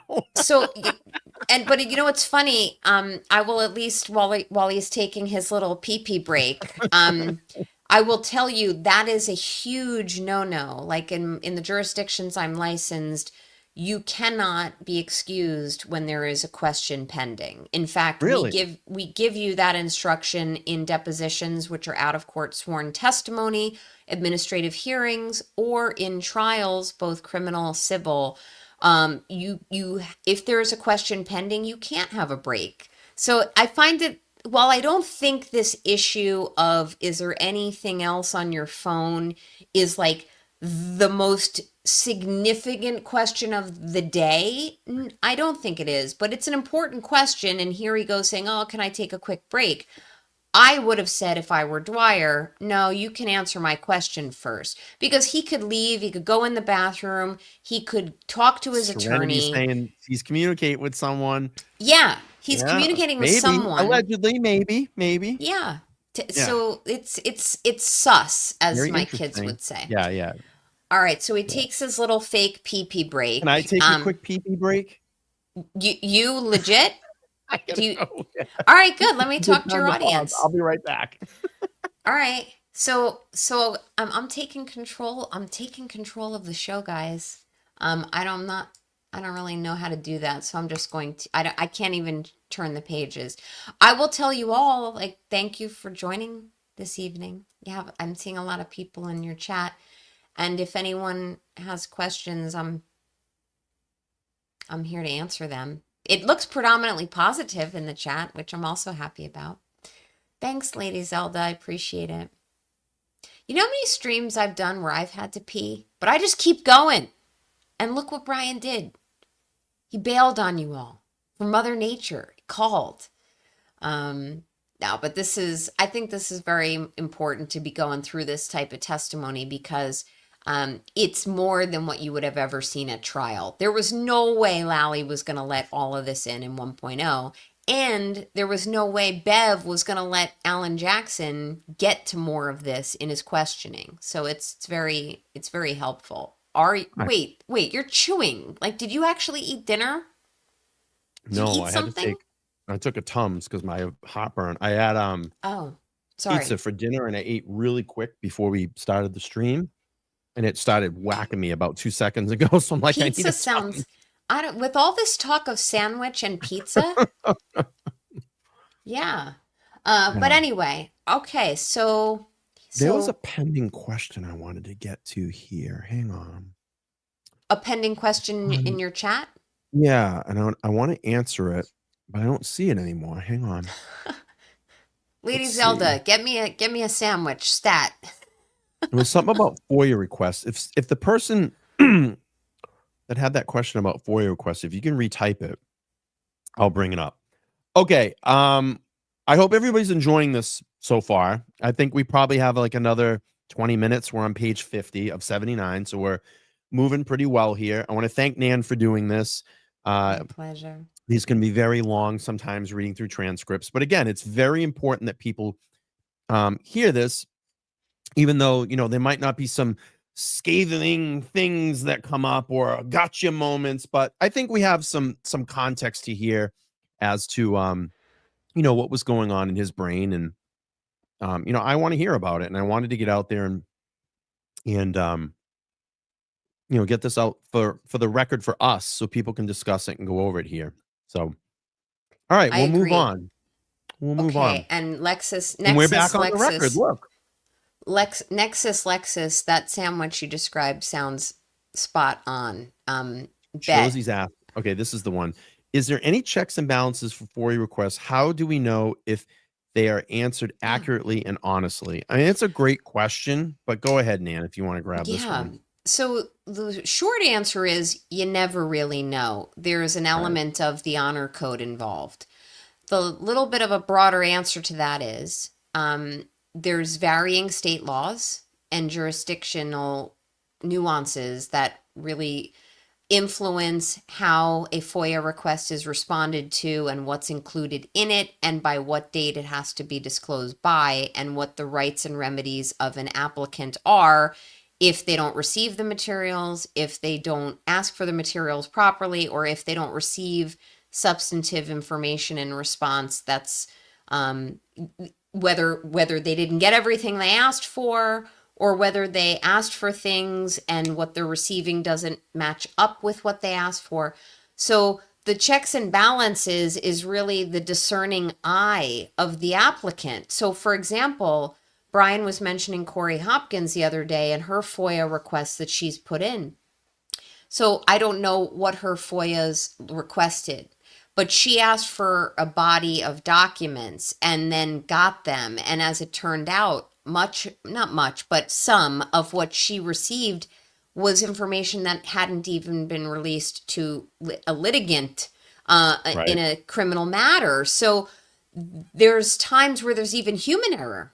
There's times where the person or individuals responding to the FOIA request at the governmental agency level are responding and they're giving more information out to one applicant or requester, but not another. So a discerning eye is necessary. And that's another thing I want to tout you about, Brian, because when these come in, I know you do discern. You look and say, did I get everything I'm asking for? Yeah. Or you'll say, I need to ask for more because this references a transcript or A, B, or C.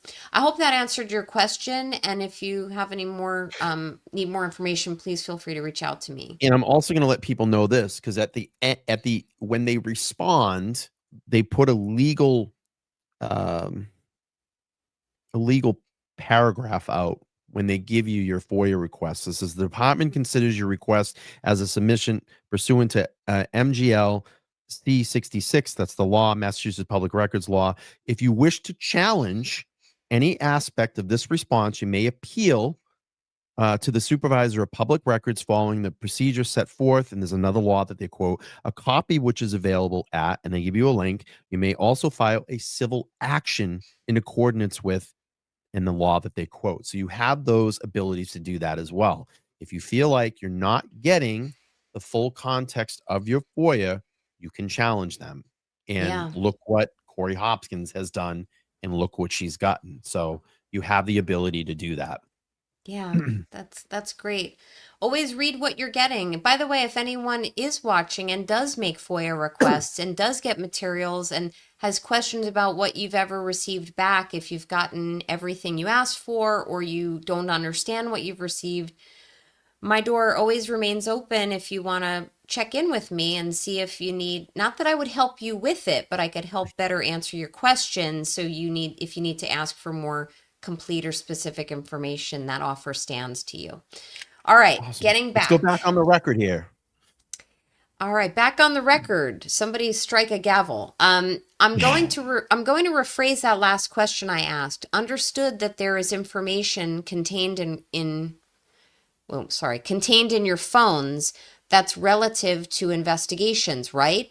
So minus any information that is of investigative value, are there any other derogatory, defamatory, offensive, or any other texts that don't have investigative value on your phones that relates to any investigations that you've been involved with? Oh, wow. This is going to be a very interesting answer here, because what do we know now, Nan? There Well, is there right. is those things that was just asked in this court. Not to my best recollection. There it is, people. Right there. Not to the best of My, my of my recollection, recollection. which is, if that's not the spoon feeding by his Hiding. attorney, you can't tell your client to lie, but you can tell your client, look, if you don't remember something or you want to try to limit what you're answering, not to the best of my recollection is always a warm, safe answer to give. Yeah. Okay, so as a follow-up, it's kind of redundant, but I just want to make sure in case it's not. Are you aware of any information that may Mm. exist or used to exist on your personal cell phone that could be potentially viewed as damaging either to yourself or the department that has not already been released? Again, not to the best of my recollection. They know. They You know. think they know? They know. They've seen the extractions, I bet you. I think they have. I think it's Absolutely. plausible he didn't realize that his cloud was accessible back to circa 2013. It's it's reading on paper like he knew. See, even Zelda's saying it sounds like they knew what was coming. Yeah. Yeah. They knew. And see, you're really not perjuring yourself if you kind of say not to the best of Not my my recollection. recollection. No one will ever prosecute for perjury for that type of answer. Just like Because that's like, I don't recall that bullshit that McAlbert's pulled in fucking trial one. I don't recall. yeah, All like that stuff. the concept of perjury and the prosecution of it or for it is a very highly specialized area of law, but most prosecutors won't even go after it because it does have these little gray areas, and he put himself in one here. All Yeah. right. Line 15.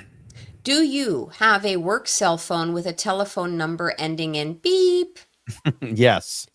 Why does who does this cell phone belong to? Norfolk SBDU. And if I'm wrong, correct me, but this is what I believe and what I've been told. Oh. iPhone default settings are set to back up data to the iCloud. These Yep. iCloud accounts are associated with the user typically the email address associated with the account. So typically it could be your email address that's associated with the iCloud account. They know, Nan. They They fucking know, know. Yes, sir. fuckers. Yep, they know. Even though it belongs to the DA's office. Correct. What email account is associated with this phone and iCloud account? I believe it's Michael period D period Proctor at POL period state period mass period us US. My lord. Okay. Got you. All right. And you said it was as I cannot read that. It says got you all right, and you said it was POL, not a POL, mass. Yep. not a mass.gov. Correct, sir. POL. Do you know the password to access the iCloud account associated with this work phone? Let me just pause for a second. I'm going to let everybody know when I got this link from the Mass State Police to access the exhibits, I had to go through like multiple checkpoints of security to actually get into the database to verify I was the person actually accessing the files to get this. It was pretty interesting process. But yeah, it was pretty intense. I don't know why. I was just thinking like iCloud and stuff like that. That's why it kind of came to mind. So it looks Yeah. like his attorney's going to jump in. It says this for the record. That was given the legal department on the 12th of July, I think it was. Correct. Yes. And for the record, you. And then we got another for the iPad and the work phone. The phone was given, and you did provide the passcode to the phone for the record. But for the iCloud account, let me ask you this. Have you ever accessed the iCloud account associated with that phone? No. Well, they probably should have. Oh, sorry. Okay. No. Do you know what the password is to access that iCloud account? I don't know, sir.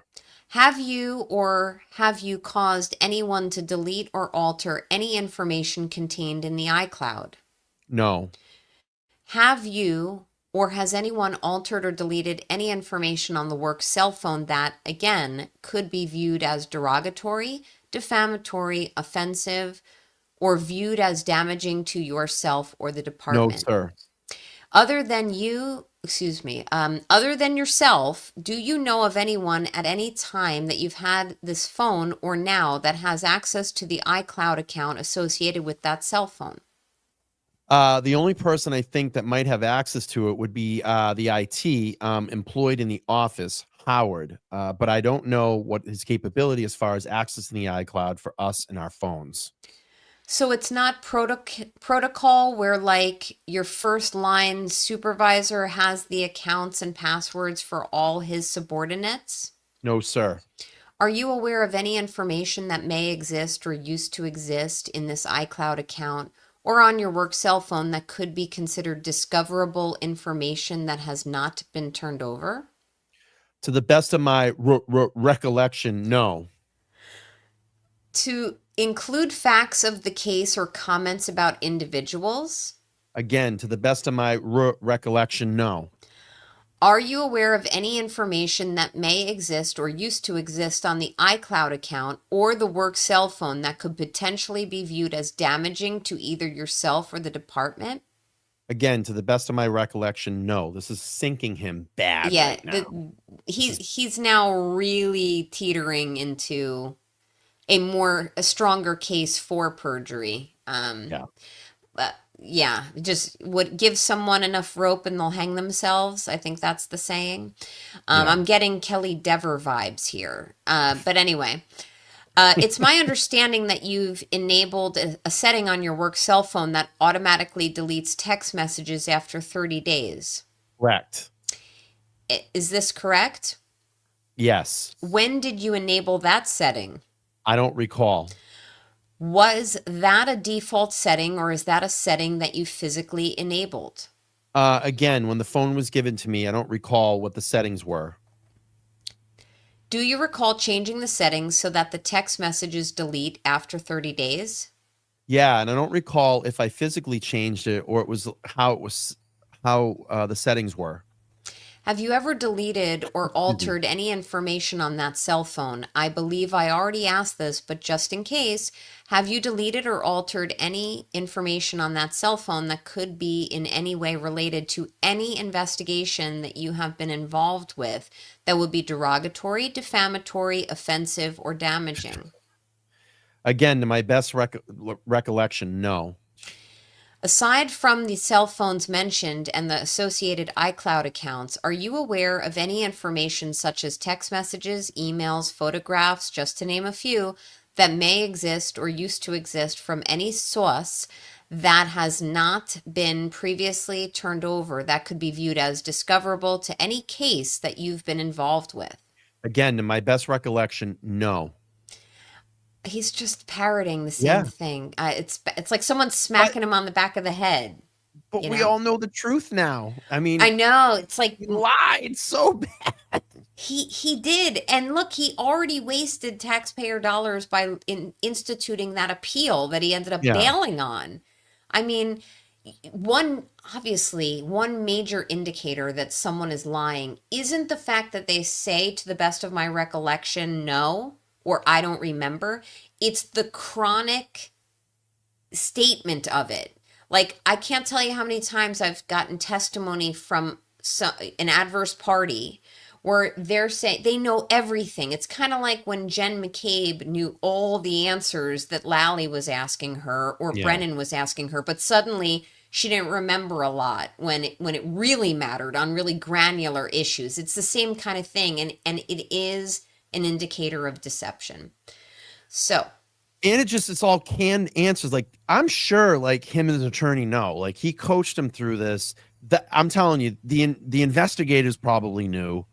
And it was just a matter of time that this guy was going to get caught up. And then when he got into the fire of trying to get his job back, it really all came out. And that's where it got, really nasty when they went back to 2013 and found, all the alleged, information of possible racist texts that are on there.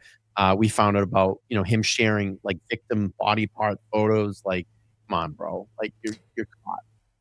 I agree. And although we're almost done with the transcript, I feel Yeah. like it's notable to say here that I wish he was asked, did you talk shit about any other subjects of your investigations or defendants in criminal actions that you were investigating? Right. He asks repeatedly, anything out there that you said that was derogatory, defamatory, offensive, or damaging? But, put the hard questions to this guy. Did you talk shit about any other subjects of your investigations? Who? Who did you talk about? To whom did you talk about it? What did you say? Did you think it was appropriate? Do you think that's conduct becoming of a trooper? Like, Right. put the nails to him. Anyway. Yeah. Yeah. All right. Line numbers, sir. Where are we? Let's see. 20. We read 21 again, sir. To my best recollection, no. Line 25 to you. Okay, all right. Is there anything that we haven't asked that you think should be aware of? Oh, now the attorney Moynihan's going to jump in. I'll probably have a few questions. That's bad. That's a bad decision, Moynihan. Sure. I don't know who And Sweeney is. Sweeney is another investigator. I'll have a follow-up too. All right, yeah. DLT Sweeney not done. Sorry, just have a question or two. Okay. Okay, there you go. Line 11, Nan. Okay.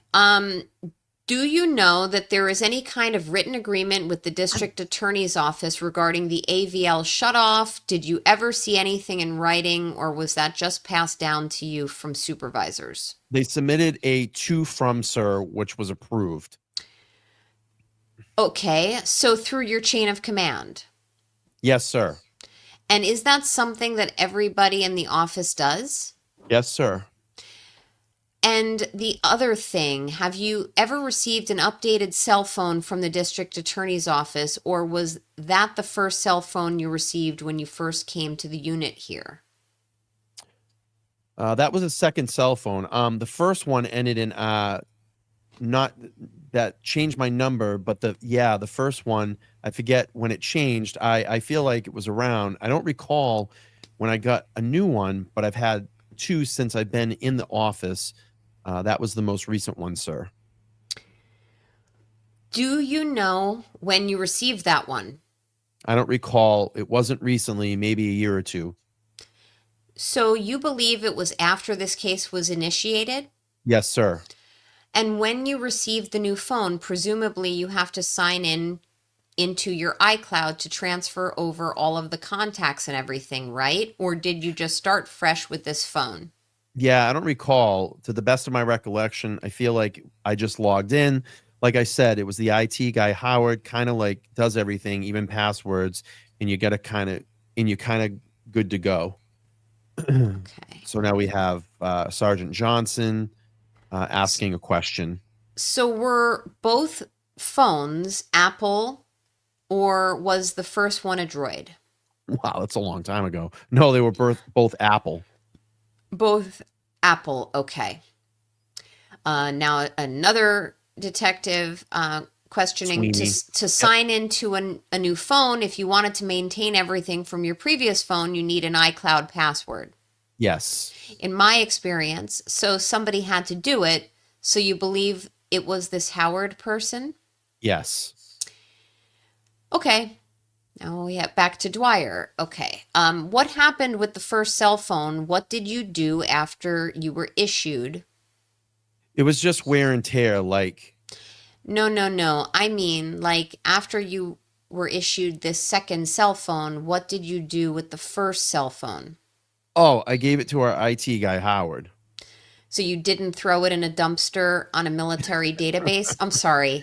Was that not Yeah. in the transcript? Okay. No, Um that was they Higgins, but maybe he threw his phone there too. they took it back? Yeah, sir. And did you Maybe maintain this? Chloe ate it. I don't know. So, and oh wait, I lost myself. Okay. And line did line 21. and did you maintain the same phone number? No, I had to change it due to all the harassing phone calls and text message I was getting on my work phone. Oh, poor little Proctor. Oh, Um, oh. the shock and horror of it. Okay, Yeah, so it was. I'm getting a little snarky as the night grows long. right. So is the reason why you got the second cell phone? Is that the reason? Excuse me, that you got the second cell phone No, I got a cell phone. I got a cell phone number, because of that? but it was the same phone. Okay, okay. My previous phone, the original number was ended in 0165, but all because of the harassment. I had to switch the phone numbers. But getting new phone was independent from the investigation. It was just a normal wear and tear upgrade. Correct, sir. Okay, that's it. All right. Now this is the attorney for Proctor, I believe, right? Yes. All Yes, indications were Moynihan. Moynihan. Okay. Yep. All right, so everyone should be aware there might be more. You're going to start seeing some leading going on, I would imagine. Yeah. Okay. Bay State says he was treated with kid gloves. Agreed, Bay State. Yeah. Agreed. These are softball questions.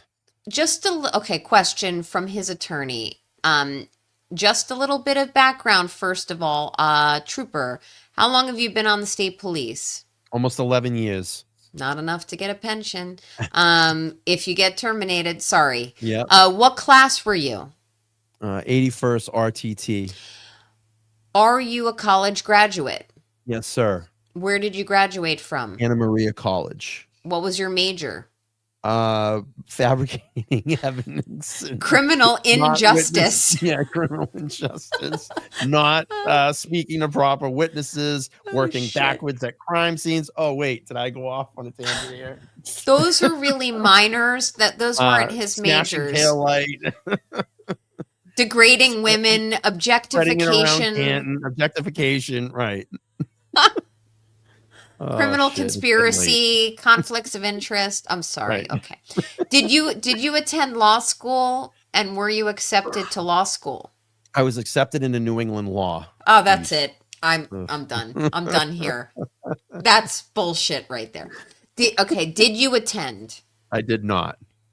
And since your time with the state police, what barracks have you been assigned to? I did my field training in Framingham, and then I worked at SP Brookfield for approximately 2 years, and then South Boston for approximately 2 years, and then SB Milton for approximately 2 years before getting into the SBD Norfolk. Someone is making me wonder if cases in all of those other divisions should be looked at besides I'm sure they are. Norfolk County.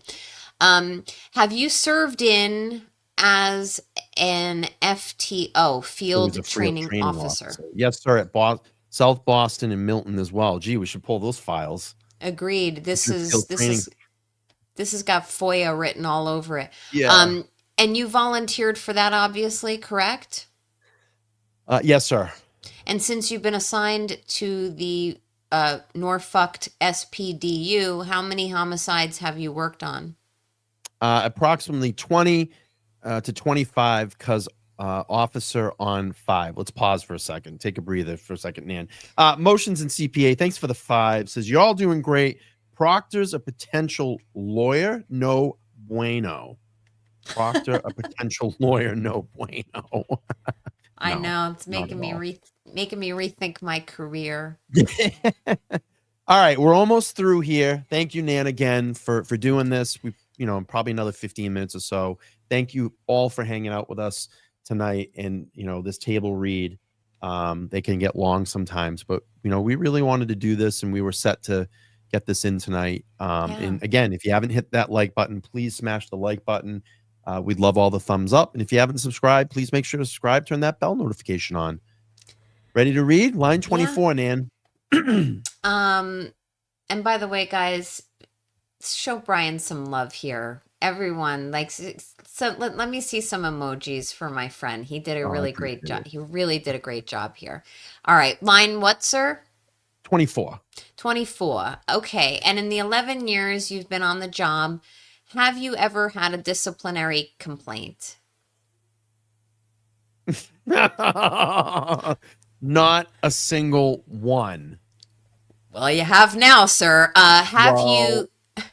Hang on there. Hang on a second here. Let's pause for a second. Is he sure about that? Did he have a prior disciplinary complaint? Let's see. I don't think so, but there were some things on... They're on X. I don't want to slow this down. I'll look after. Go ahead. Okay. And by the way, not a single one. Okay. Not a single one. Have you had any negative EEEs? Not a single one. All right. You were assigned the Reed case approximately when? January 29th, approximately 6:48 a.m. Sergeant Bukaki called me. All right. And in your view, did this case become public very quickly? Yes, sir. And because of the nature of the victim in the case? Yes. And at some point in time, your cell phone was obtained by the U.S. Attorney's Office, correct? No. I'm sorry. Your cloud was obtained. Correct. The cloud. And okay. Hold on a second, Brian. Okay. Mm-hmm. The U.S. Attorney's Office. Mm-hmm. Okay. So I don't know if he's going to ask him when, but anyway, okay. And I'm making a mental note to myself. I can chat with you after about that. Um, I'm sorry that your cloud was obtained. You're at line 19. Correct, the cloud. And how did you learn about that? When I was called to the grand jury. Could we I mean, pause for please a pause for a second. second? We're back on the record. Okay, line 24. Trooper, what are the kind of things that you put on your personal cell phone as far as text messages? Personal private opinions in discussions, conversations with family and close friends. Coach, coached. Um, okay, and you expressed your own personal thoughts and emotions on text messages with family and friends? Correct. And you have an expectation of privacy on your personal cell phone, correct? As we all do. This is dripping, Yeah. dripping with bullshit. And did you ever consent to a search of your cell phone? No. Have you ever been given access to the actual text messages that have become the subject of this matter? No. Interesting. But he's read them. I mean, he typed them. Well, yeah, but think about it. Do you remember every text message? Like, I don't remember text No. messages I sent last week. And Yeah. there are text messages that are now becoming issues in other cases that date back 12 years. So, I Right. mean, he is so fucked. Yeah. He's like all the way fucked. He's like, get the fuck all the way out of here. All right, sorry. There was a period about 2.5 years, I think, where these text messages were taken from. How many thousands of text messages do you estimate would have been contained in that 2.5 year period on your personal cell phone? 100,000 probably more. Maybe 200,000? Pro could potentially be 200,000 text messages. Okay, so of those 200,000 text messages, the defense in this case has discovered and uncovered some text messages that have become the subject of this case, correct? Correct. And in your opinion, did any of these text messages that have been the subject of this matter affect the integrity of your investigation into this case? Oh man, come on. In no way, shape, or form did any of these text messages compromise the integrity of this investigation. Whether it was me or my office, it was not to compromise the integrity of it. It did not change the facts or the evidence. It did no bearing on those. Okay, coached. I might throw up. Yeah. And when did you first learn that your text messages had been seized or When I testified before the federal grand jury, I was presented with this. And what was your reaction? I was in shock and horror that as to know why they took my personal text messages. Okay, and did you soon thereafter report the fact that your text messages had been seized by the U.S. Attorney's Office to the department? Yes. And on February 8th, did you have a meeting? I did. With who? It was with myself, attorney Michelle DiStefano, Major Koppenrath, maybe 2 members from legal, and the names escape me at the moment, sir. Wow. You think that would have been an important meeting Yeah. for him to remember who the fuck he Right. met with, but okay. And was it Attorney Staples and Attorney Kelly? Yes, thank you. And you did what did you tell them? It was about an hour-and-a-half meeting, and we were informed that those text messages were my personal phone and were presented me to the federal grand jury. They were going to look poorly once they got out, and therefore not only me, but the department as well. And we were starting to go over some of the context of those text messages as well. Excuse me. And soon thereafter, in early March, did you learn that the DA's office had met with the legal department of the state police regarding these text messages? Yes. And the specifics of the text messages were disclosed to the department. Yes. Pardon me while I do a change of glasses. Of I course. just need a little blue light blocking. Okay. And on March 4th, were you notified of this IA investigation? Yes. All right. And after March 4th, were you continued to be assigned to cases? I was fully duty status, working homicides, a full caseload, still in the on-call rotation. So between March 4th and the relief of duty on July 1st, did you continue on full duty? Yes, sir. And what else happened on July 1st with respect to the Karen Reed case? The victim came down as a mistrial. The verdict came down as a Yeah. mistrial. I'm sorry, Oh, verdict. that's okay. Well, I mean, it's kind of apropos you said that because she was victimized by that Victim. Yeah, mistrial. very true. Freudian slip. Okay, Yeah. and was it the same day you were relieved of duty? Yes, a couple of hours later. Interesting. I did not know it was Mm. the same day. Did you know that? Did you guys know that he was relieved of duty I the think day? Ted Daniel might have reported that. I don't know. Oh, no, wait. I don't know. I remember saying at the time that when he was relieved Chat of will duty, correct us, and it believe was me. after, but it wasn't long after. And I was Oh. like, oh, go fucking figure. Of course, they waited till the trial was over to relieve him of duty. But this is showing he was relieved hours after the mistrial. I want to Now, hang you on a tell second. me if that's transparency. They held off on that so as not to skew the news wire, not to skew the messaging. Why? For jurors who were deliberating, who weren't permitted to look at the news anyway. They could have relieved him of duty before that. His conduct didn't change. Like, this is bullshit. Now I'm seeing yeses. June 19, 2025. Let's see. Really? By the way, hi, making changes. It's good to see you. It was great to see you a couple weeks ago. Anyway,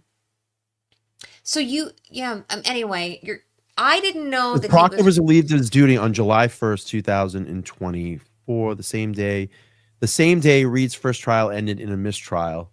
He was suspended without pay. Yeah, but I guess what I'm saying is, were they announcing on July 1st that he was relieved of duty on July 1st? You know what I mean? The notice confirms the withdrawal of my appeal. Proctor was relieved of duty on July 1st, 2024, the same day Reed's first trial ended in a mistrial, and then was suspended without pay a week later, in which of his 2 last years full-time, Trooper Proctor earned more than $102,000. By the way, that's a good comment there from Lady Zelda in your chat, that they were waiting to see if she was found guilty. If so, they wouldn't have done anything to him. That's a good point. All right, I'm so old, I forget things. I'm old and I can't see. So there we go. All right. Okay, and in April of 24, backing up a little bit, did you attend an interview with Captain Benson and Captain Berrios? I did. Where was that conducted? That was Attorney DeStefano's office in Boston. What was the nature of that interview? Oh, he says, I think now Dwyer is pulling everybody back in, saying, I think we're getting off track here. Okay. All right. Let me just ask you this question. Did you inform them again about the text messages? I think that meeting was a potential bias. I don't recall about X specific with the text messages. Okay. And do you believe that any of the text messages that you disclosed over the subject of this to friends, to your wife, to your sister, were disseminating investigative information concerning this case? Absolutely not. I never shared investigative strategies, cold hard, and evidence facts. For example, the taillight piece was found here, or statements by the suspect. I never shared specifics. They were largely opinion based. And All if right. that's interpreted that there was some evidence shared, then that's very in general terms, but absolutely not, sir. Excuse me. Bless you. Did you ever Thank you. disclose any investigative strategy? No, Did you ever disclose anything concerning collection of evidence, no, specific sir. evidence? Did you Sorry. actually collect any evidence, Proctor? No, I'm Yeah. sorry. Did you ever disclose any statements by suspects? No, sir. Did you ever disclose any particular information about damage to the suspect's vehicle? No, sir. Did you ever disclose any statements or opinions of other investigators? No, sir. And it's your call whether to charge anyone when you investigate. I have. I don't say I have. I say in. I don't. I have. Don't have a say in that matter. Whose decision is it? That falls on the district attorney, the first assistant, and the ADA assigned to the case. So many of the things you responded to DLT, I cannot read that. Liar. Dwyer about you stated were opinions, correct? So they want to make sure we get this as the opinions on the record. Correct. Yeah, correct. Okay. And some of those opinions were sourced as from your own emotions. Oh boy. Correct. This is so leading. It's like laden. It's just dripping and leading, but let's go. Okay. And feelings about the defendant in this case. Yes, sir. Did they have any impact on the investigation in your opinion? Absolutely not. Did they have any impact on the decision to charge Ms. Reed? Absolutely not. All I can think of when you say that, Brian, is when JFK just has that on whatever. He's got a little snippet of absolutely not, absolutely not. Absolutely not. And Yeah. and regarding the drinking part, down the Cape, looking at the transcript, the question that was asked by Attorney Jackson on page Funny. 119, line 20 was, you got so drunk that he couldn't find his badge and he couldn't even find his gun. Question. And you said, yes, it does. Refresh my memory. Did you understand that question? Question mark, exclamation point. Question mark, exclamation point. No, I did not. That was later in the day. And after, a long time on the stand, I've been sharper, and I would have been. And if he asked him to rephrase the question, because it didn't make any sense. I needed that. Yeah. Okay. All right. Where am I? I wanted a Sorry. relationship. I wanted to make sure it was real. This fucking guy. Fucking Higgins, man. Sorry, guys. I get I wanted to punchy. make sure the relationship was real. Give me a fucking break. Line 23. The I fact wanted that a he, relationship. the fact that he said you got so drunk that he couldn't find his badge, Oh, correct? correct. Yeah. And you already told DLT Dwyer and DLT Sweeney that you were not impaired in any way as a result of having 1 to 2 beers with dinner, correct? Absolutely not. And it was My Higgins is coming out now. It totally is. And it was customary when you're involved in an investigation like that for detectives to go to dinner and have a beer or two. Yes. Not just you, I mean other detectives. Correct. All right. Now, when you were notified about this investigation by DLT Dwyer, and 2 things were cited concerning potential admin violations. One was admin 47. Are you familiar with that? Yes, sir. And what do you understand the purpose of that is to prevent racial and gender profiling in investigations? Yes. Wow, this is prophetic questioning, by the way. By the way, Proctor, if you're going to move forward with any other legal actions, get yourself an attorney who can actually speak clearly and enunciate questions. This is painful. Okay, is there any evidence here to suggest that you investigated, charged, or arrested Karen Reed because of her gender or her race? And Dwyer's going to come in and says, I think that's an unfair question. Really? I'm sorry. Okay, so they're battling it out. Go ahead. Yeah, so I believe they're asking, I believe you're asking about evidence. You're asking if there's evidence based off this interview or based off the investigation. I think you should just focus on the interview. Right. And 2 items that you earmarked in your to from were 2 admin violations. So then Dwyer's going to say again, so they're battling here a little bit. They're battling it out. It seems to me from skimming this that the attorney who's working with investigative internal affairs is going at Proctor's attorney. Totally never was. He's going at Proctor's attorney because Proctor's attorney is trying to get evidence in the record to say, well, there was nothing in the text messages that had racial or gender biases involved, which, I mean, all evidence to the contrary. Right. All right. So never was says he needs another bathroom break. It looks like you can skim down a little bit. Let's see. Discuss the policies were not violated. Okay. Okay. Looks like 22. Line 22. Yeah. Did you investigate Karen Reed because of her gender? Absolutely not. Did you investigate Karen Reed because of her race? Absolutely not. Did you treat anyone during this investigation unlawfully in any employment-related decisions because of their race, color, age, or gender? No, sir. Did you ever direct any text to Karen Reed? No, sir. Can you tell the DLTs what effect this has had on you and your family? I don't even know where to begin with this one.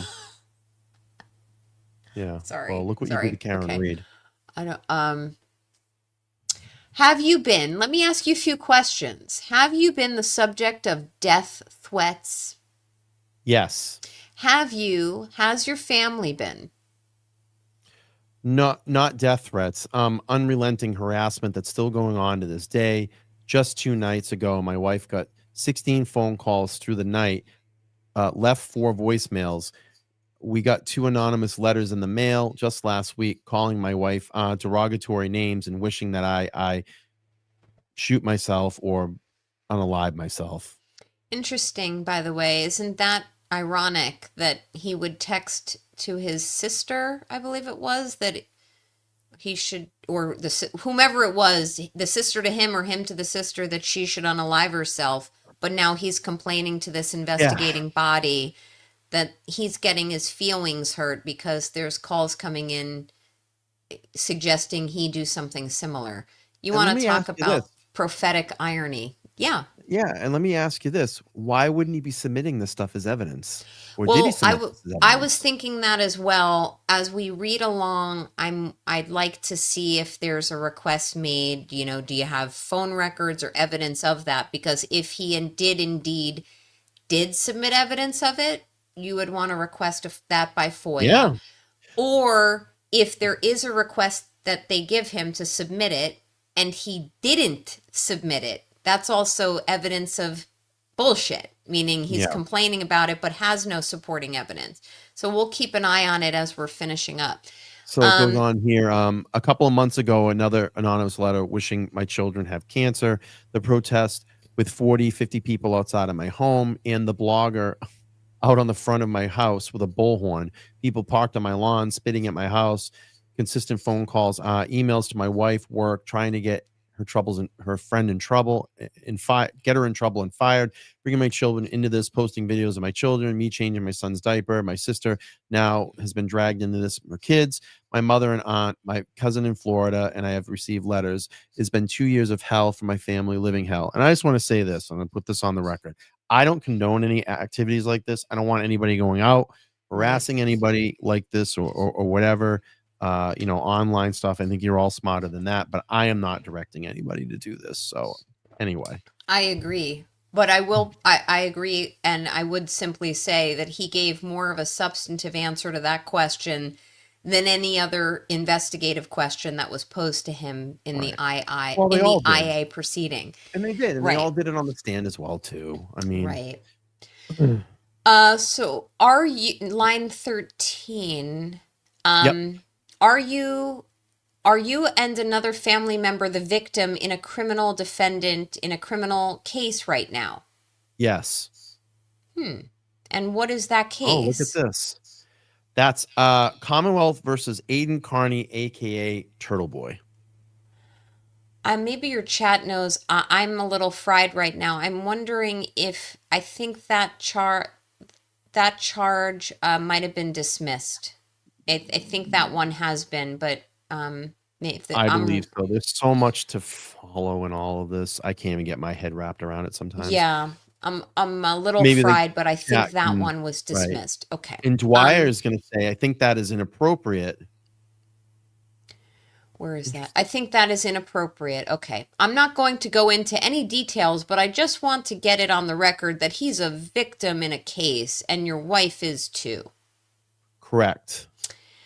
Notice how... Yeah, go ahead. Just notice, everyone, how the quote-unquote blogger always gets brought into this when there's an attempt to kind of deflect and to show victimization and witness intimidation. So it's predictable. It's a predictable pathway they go down. So all right. Johnson's now got a couple of questions. Let's see, housekeeping things. Okay. All right. So here we go. This is Sergeant Johnson asking Proctor questions now. Okay. Oh, excuse me. You said earlier. What was that, Brian? I said we're in the home stretch. 5 more pages. Okay. Yeah, I get blinder as the day goes on. Yeah, me too. You said earlier you were assigned to H. Wow, I feel like I'm reading a H troop. What do they call those vision charts? Like I'm struggling. All right, you said earlier you were assigned to H troop. Do you know which barracks you were assigned to? I found out from my father that I got transferred. He saw it on the news. Interesting. Okay, so right now, but you don't have have a barracks right now assigned to you? No. Just the Fall River accent thing. Did you talk to Karen Reed before you made that statement that she had a weird Fall River accent? Sergeant Bukaki and I interviewed her on the 29th. So that comment was post-interview? Yes. Okay, this is just a little techie. So as far as the Celebrite report is concerned, how did you receive the defendant's Celebrite record? What format was it on? It was a Celebrite Reader. Reader? Yes. For the record, this is referencing when you were going through Ms. Reed's phone, correct? Yes. Yes, I apologize. Yes. So when you were going through her phone, so you got... Who prepared the reader? Because you're a physical analyst, a certified physical analyst? I'm certified in it, but I haven't done a phone dump. Okay. Since I got certified, so Trooper Guarano did the extraction. So you couldn't control what was on the reader? No. Okay, I think that's it. Just one follow-up question. Now this is Lieutenant Dwyer. Back to Dwyer. So you said that for the federal investigation, they didn't have your actual physical cell phone. They got cloud data from your personal cell phone, correct? Correct, sir. Do you know if they got the cloud data for your work cell phone or as well as the physical? I don't know, sir. All right. Okay. So do you know if they have any information from your work cell phone? I'm just going to say, like, I get it. he found out about information that the department was doing to him. His father had to tell him because he saw it on the news. They Oh didn't my even God. tell him. I'm just Oh kind of my, laughing about that. I was just thinking me about that. too. Me too. How pathetic is that? So I learned how they access my phone. My personal phone was like an email, like a couple of months ago from Google or Apple. Apple said, U.S. Attorney's Office access my iCloud phones via subpoena. I gave it. You give your target or your person your an interest to know X amount of months for a notification, and that's how I was notified. And then they accessed it in the means by a subpoena, not a search warrant. I have not received anything like that for my work phone. Okay. Any kind of notification for that. Fair enough. But again, I don't have access to my email anymore, so Understood. I would think that someone maybe an admin in the DA's office would be notified as well. I don't know. All right. I'm sorry. I didn't mean to cut you off there, attorney. So Stefano steps in, some conversation with Sweeney. Now Sweeney's back and he's gonna some follow-up. So you said on February 8th, 2024, you met with attorney Staples and Kelly and DiStefano about the text messages. Was this a breakdown of all the text messages within your phone or just what was brought up at trial, essentially?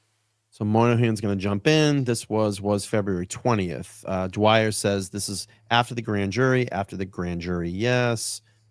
After the grand jury, before. Question. They're going back and forth, clarifying the record.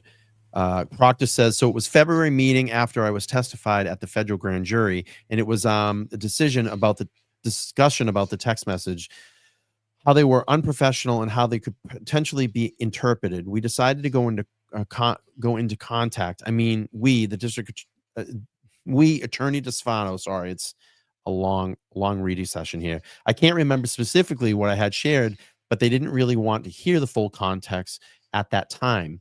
We provided some examples and we didn't go through like every single text. Line 8, man. Thank you. Yep. They didn't have a breakdown of every text. They just had what was presented at. Not to my knowledge. I didn't know if they the grand jury. I don't know if it was provided to them at the point. Okay. Now Moynihan wants a question. He says, "Yes, I'm done." Now Moynihan's going to ask some questions. By the way, this is very typical where it's I just one more question. This happens all the time, folks.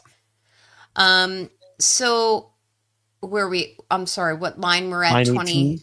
Oh shit. Line Okay, 18. line 18.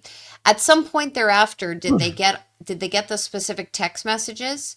Yes, my understanding is in March? Correct, sir. Who got the text messages? The legal department. All of them?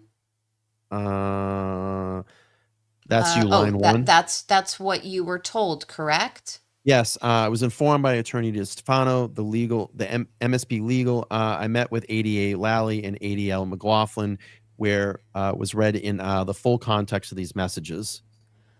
Yes, I think for clarification purposes, the department didn't receive anything. They were verbally told. Correct. What was the content of the messages? That's my understanding. Okay, that's all I have. Yeah, and that's all we have. Dwyer, absolutely. They go off the record. Let's see. That's it. Interview concluded. Yay. That was a long read. That was a long read.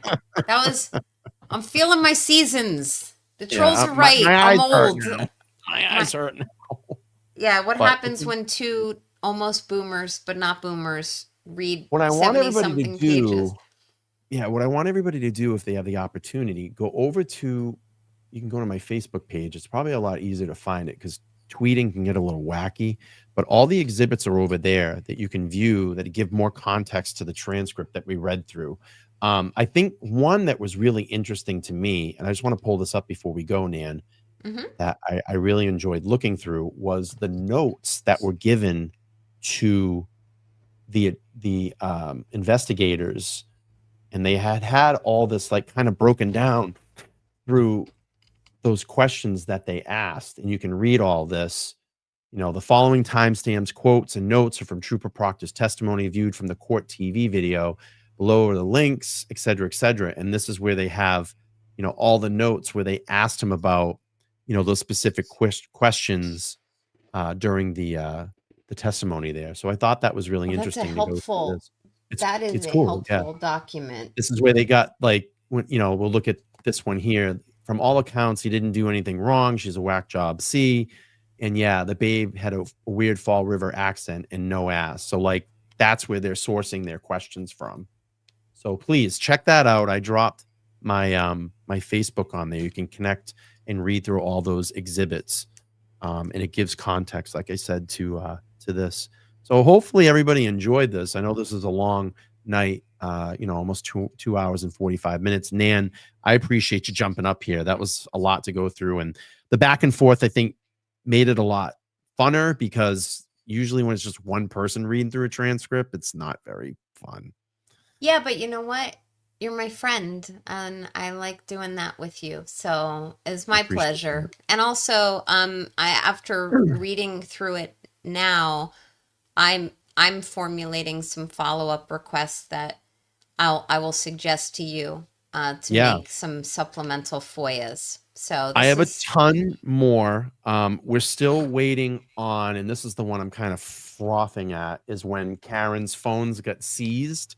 That has been promised to me the second time. The two phones, when her two phones got seized, I'm waiting for that body cam footage to come through. Riley told me there were several officers that responded, obviously Proctor, Tully, and then amongst others, and they just need to go through the footage and make sure all the medical information, if there is any on there, gets bleeped out. So I should have that soon.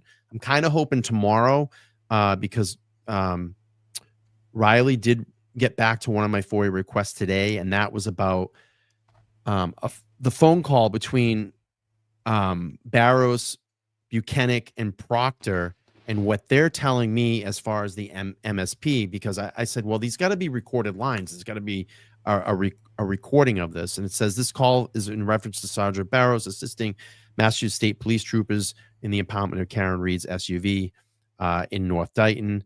And they basically told me that based on the information provided, the Massachusetts State Police has conducted a diligent search of its own records, is unable to locate any responsive records. Now, when I talked to Riley the other day, he said, I'm probably not going to find anything here, but you might have better luck for you in the DA's office. So I did do that. We'll see if something comes up out of that. I would think if they did this on a line that's out of the office, it's got to be recorded. I think so. I think it does have to be recorded. And this is what I was talking about before to that question. FOIAs are always rolling. There's always like, oh, I saw this or I got this back, so now I want to ask for this. Like it's hard work. It's the first thing. Like the way I do it is I'll have a conversation, I'll think of something, and then the next morning, like when I get up in the morning, I'll start banging out FOIA requests, and then I just go to work. And if I get them a couple months later or a couple weeks later, a lot of departments are great. Like the local departments around here, like I'll get 2 or 3 days, I'll get something back. But if it's MSP, it takes months. Anyway, let's end this. I want to thank Holly for the $5 Venmo. I appreciate that. And Zelda, thank you so much for the 10. She said, bravo for your hard work. I'm a huge fan. I'm a new huge fan. Thanks for all that you do. Thank you, Zelda. I appreciate that. It's late. I want to let Nan go. She did a lot of reading. I appreciate you jumping up here with me. Listen, hopefully we get some more body cam footage soon and we can do some more of these. But that's it. And again, if you want to go ahead, Nan. I was just going to say, body cam footage is always very revealing. So absolutely. And if you want to see those supplemental exhibits, you can go over. And I think, you know what I'll do? I'll repost Proctor's IA report so you can look at all of the sections that they were talking about in those exhibits, and you'll be able to kind of line all that up. So I'll post that probably on my Facebook page if I can find it where it is. Silver Swag, thank you so much for becoming a new YouTube member. All right, we're going to get out of here, everybody. Thank you so much. Make sure to like, share, and subscribe. Again, I want to thank Attorney Nan Gallagher for jumping up and doing this. It was a long session, and it was really fun to go through this with you. I appreciate that. It's great. I got the next 2 days off, so I'll recover. It was a great time with you. Good night to your chat. All right, everybody. Thank you so much. Please make sure to like, share, subscribe, comment down below after you watch this. We're out of here. Peace.